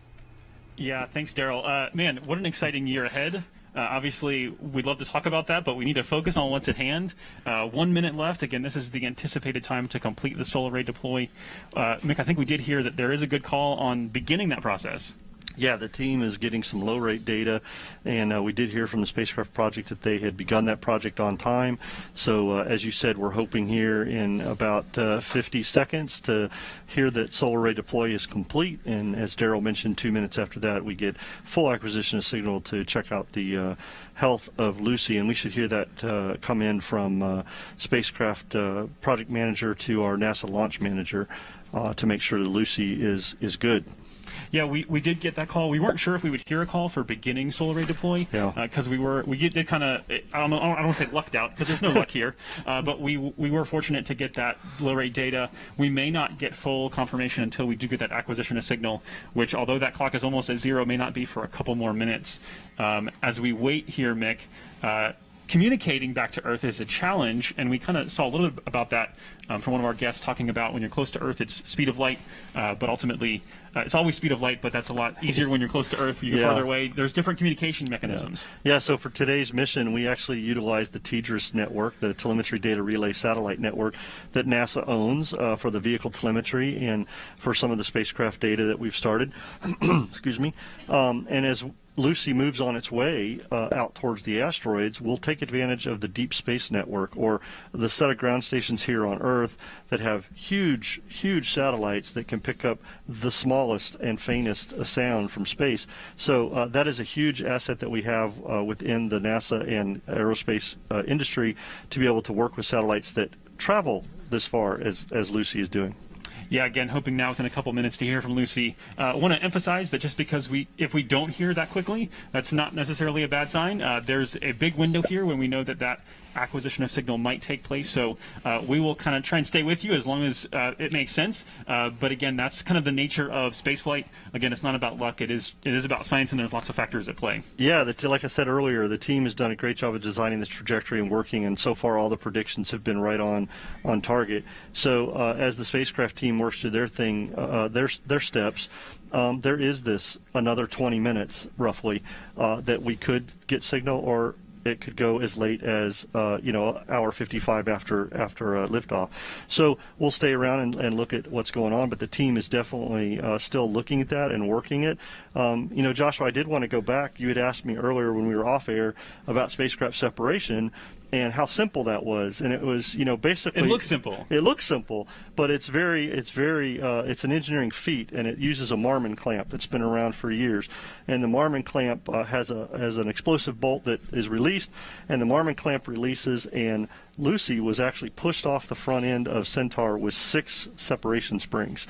So that's it sounds very easy, but it's actually a very cool engineering design that allows us to be able to keep the spacecraft on there for the ride and then separate where they need to go. So I wanted to bring that back for the folks on that are watching us. I think that's just a cool engineering thing that happened in the mission today. Yeah, appreciate those tuning in. Again, we had successful liftoff on time this morning at 5:34 a.m. Eastern Time, and we are standing by now, hoping any second to hear that Lucy is alive and well. But as we wait, thinking ahead to what's to come, Lucy again headed to 8 asteroids around the solar system, 1 main asteroid belt, and then 7 Trojan asteroids. Yeah, and this is just the beginning, as we've said earlier, right? The team will get the solar arrays out, they'll get acquisition signal. They've got a lot of work to do on orbit, testing out the systems, making sure that their batteries are charged, making sure everything's working. As I mentioned earlier, they're very efficient power usage, 5,000 watts. So they want to make sure all that's working as they're traveling towards these asteroids, so that when they get there, that everything works in the sciences. So they'll do checkouts of all the instruments that we talked about on the show today. And the team, the spacecraft team, still has a lot of work over the next few months and years, 12 years, right? Yeah. So that's what's coming for the spacecraft team. We just saw a little bit ago, we're still focused on Lucy, but the LSP team is beginning to work with our other commercial partners on some missions. Another asteroid mission, DART, which is a very cool mission that we're going to send a spacecraft to an asteroid and try to impact its trajectory a little bit. So that's looking forward to that mission coming up here very soon. So. Yeah, and looking ahead to Lucy's journey, she's if you're ever frustrated by your cell phone not working in a timely fashion, and you're kind of anxious to hear us get this call, a reminder that Lucy's now hurtling away from Earth at greater than escape velocity, which means more than 25,000 miles per hour away from Earth. So this is much more complicated than even a simple text message that you just can't get to send. No, the teams are definitely paying attention, looking at all the stuff they've got, and watching that the automation on the spacecraft is working. Definitely can tell you that there's probably a little tense moments going on right now from that aspect, but we are still waiting to hear if we hear around us some clapping, but I'm not sure what that's for yet. But we are waiting to hear from the spacecraft project manager to the NLM on acquisition of signal. So hopefully we'll hear that soon from the team. But definitely something is going on. There's some happy and clapping going on here. I feel like I'm a little in the dark, right? So that's right. That's good. But we'll hear that hopefully very soon from our NLM.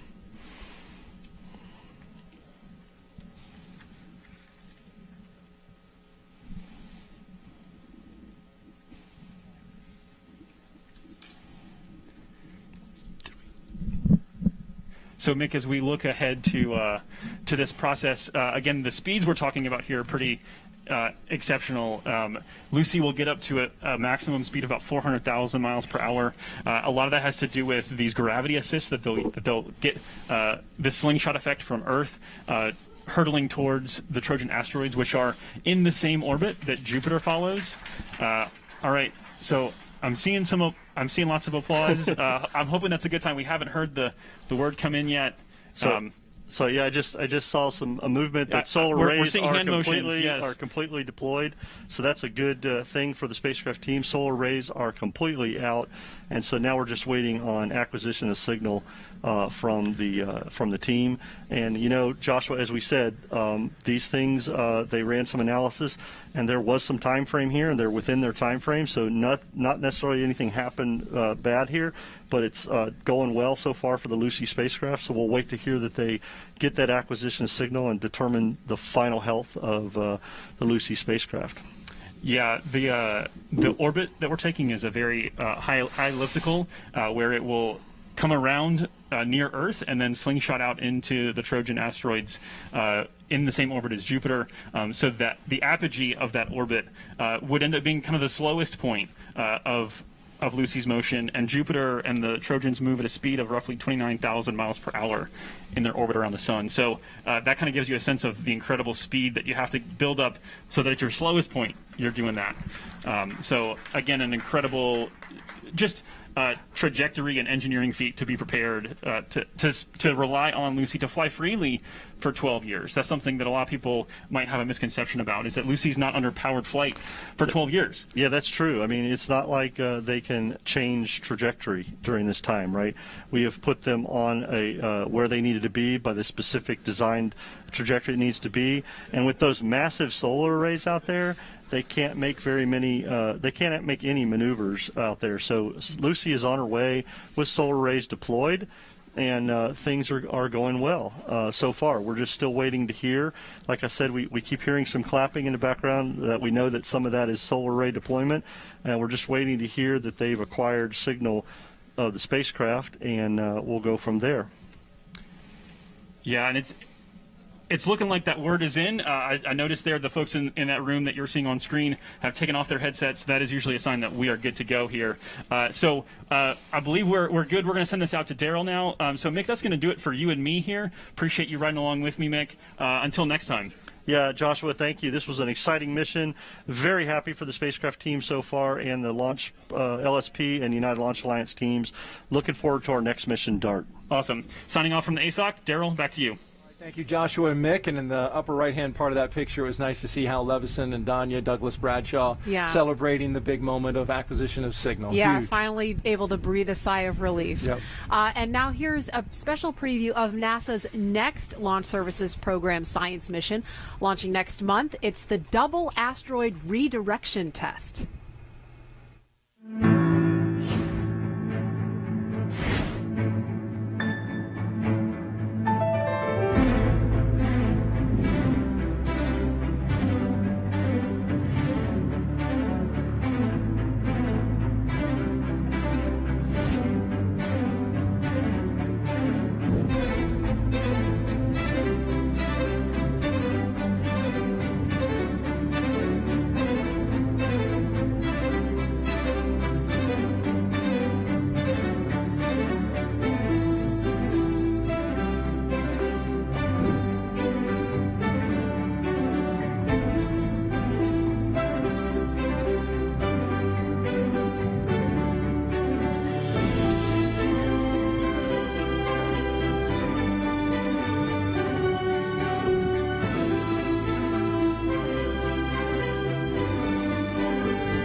Looking forward to the DART mission. Got to make those travel plans out to California. We'll have it for you here on NASA TV. For now, though, we want to go back to the NASA launch manager, and he is with our own Franklin Fitzgerald.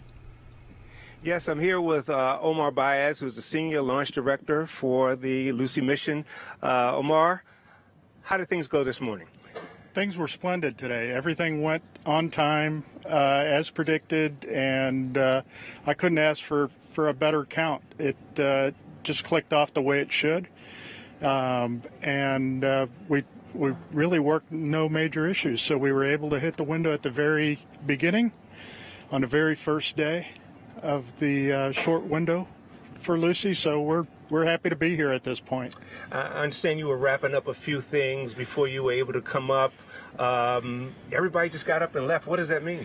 That means things are really good. So what that means is both solar arrays have deployed, and we did lock onto the acquisition signal from the spacecraft. So the folks at Goddard and Lockheed Martin Denver are controlling now and have positive control over the spacecraft. So that's the best shape you want to be in.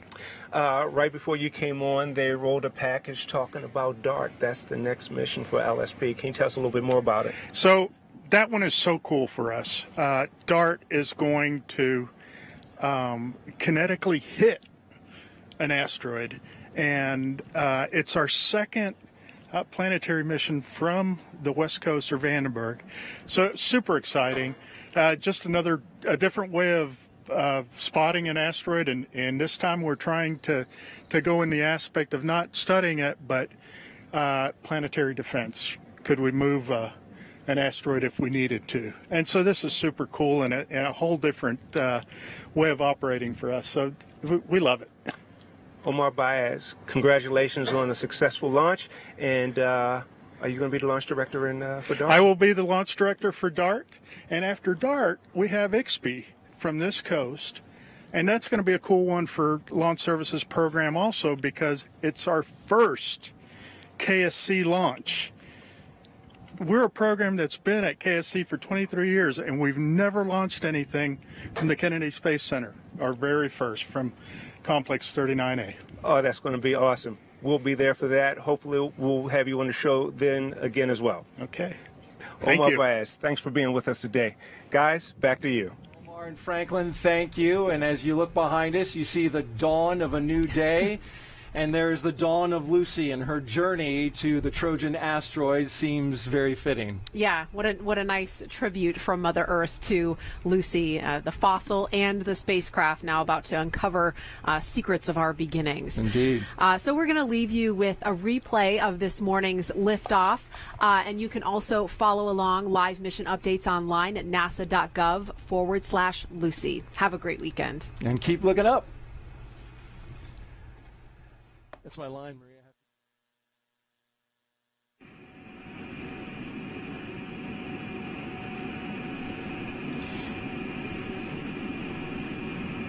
7, 6, 5, 4, 3, 2, 1, 0. Liftoff. Atlas V takes flight, sending Lucy to uncover the fossils of our solar system. Tower clear.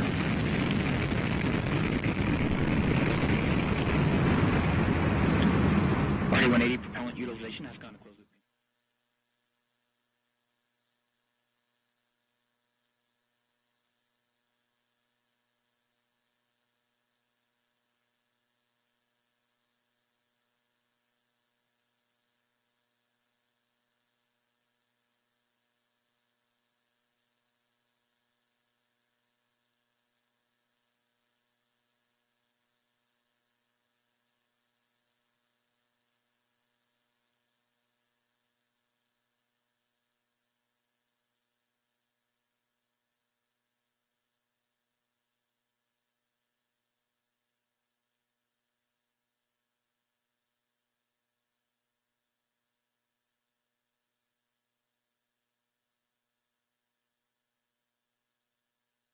I have a feather.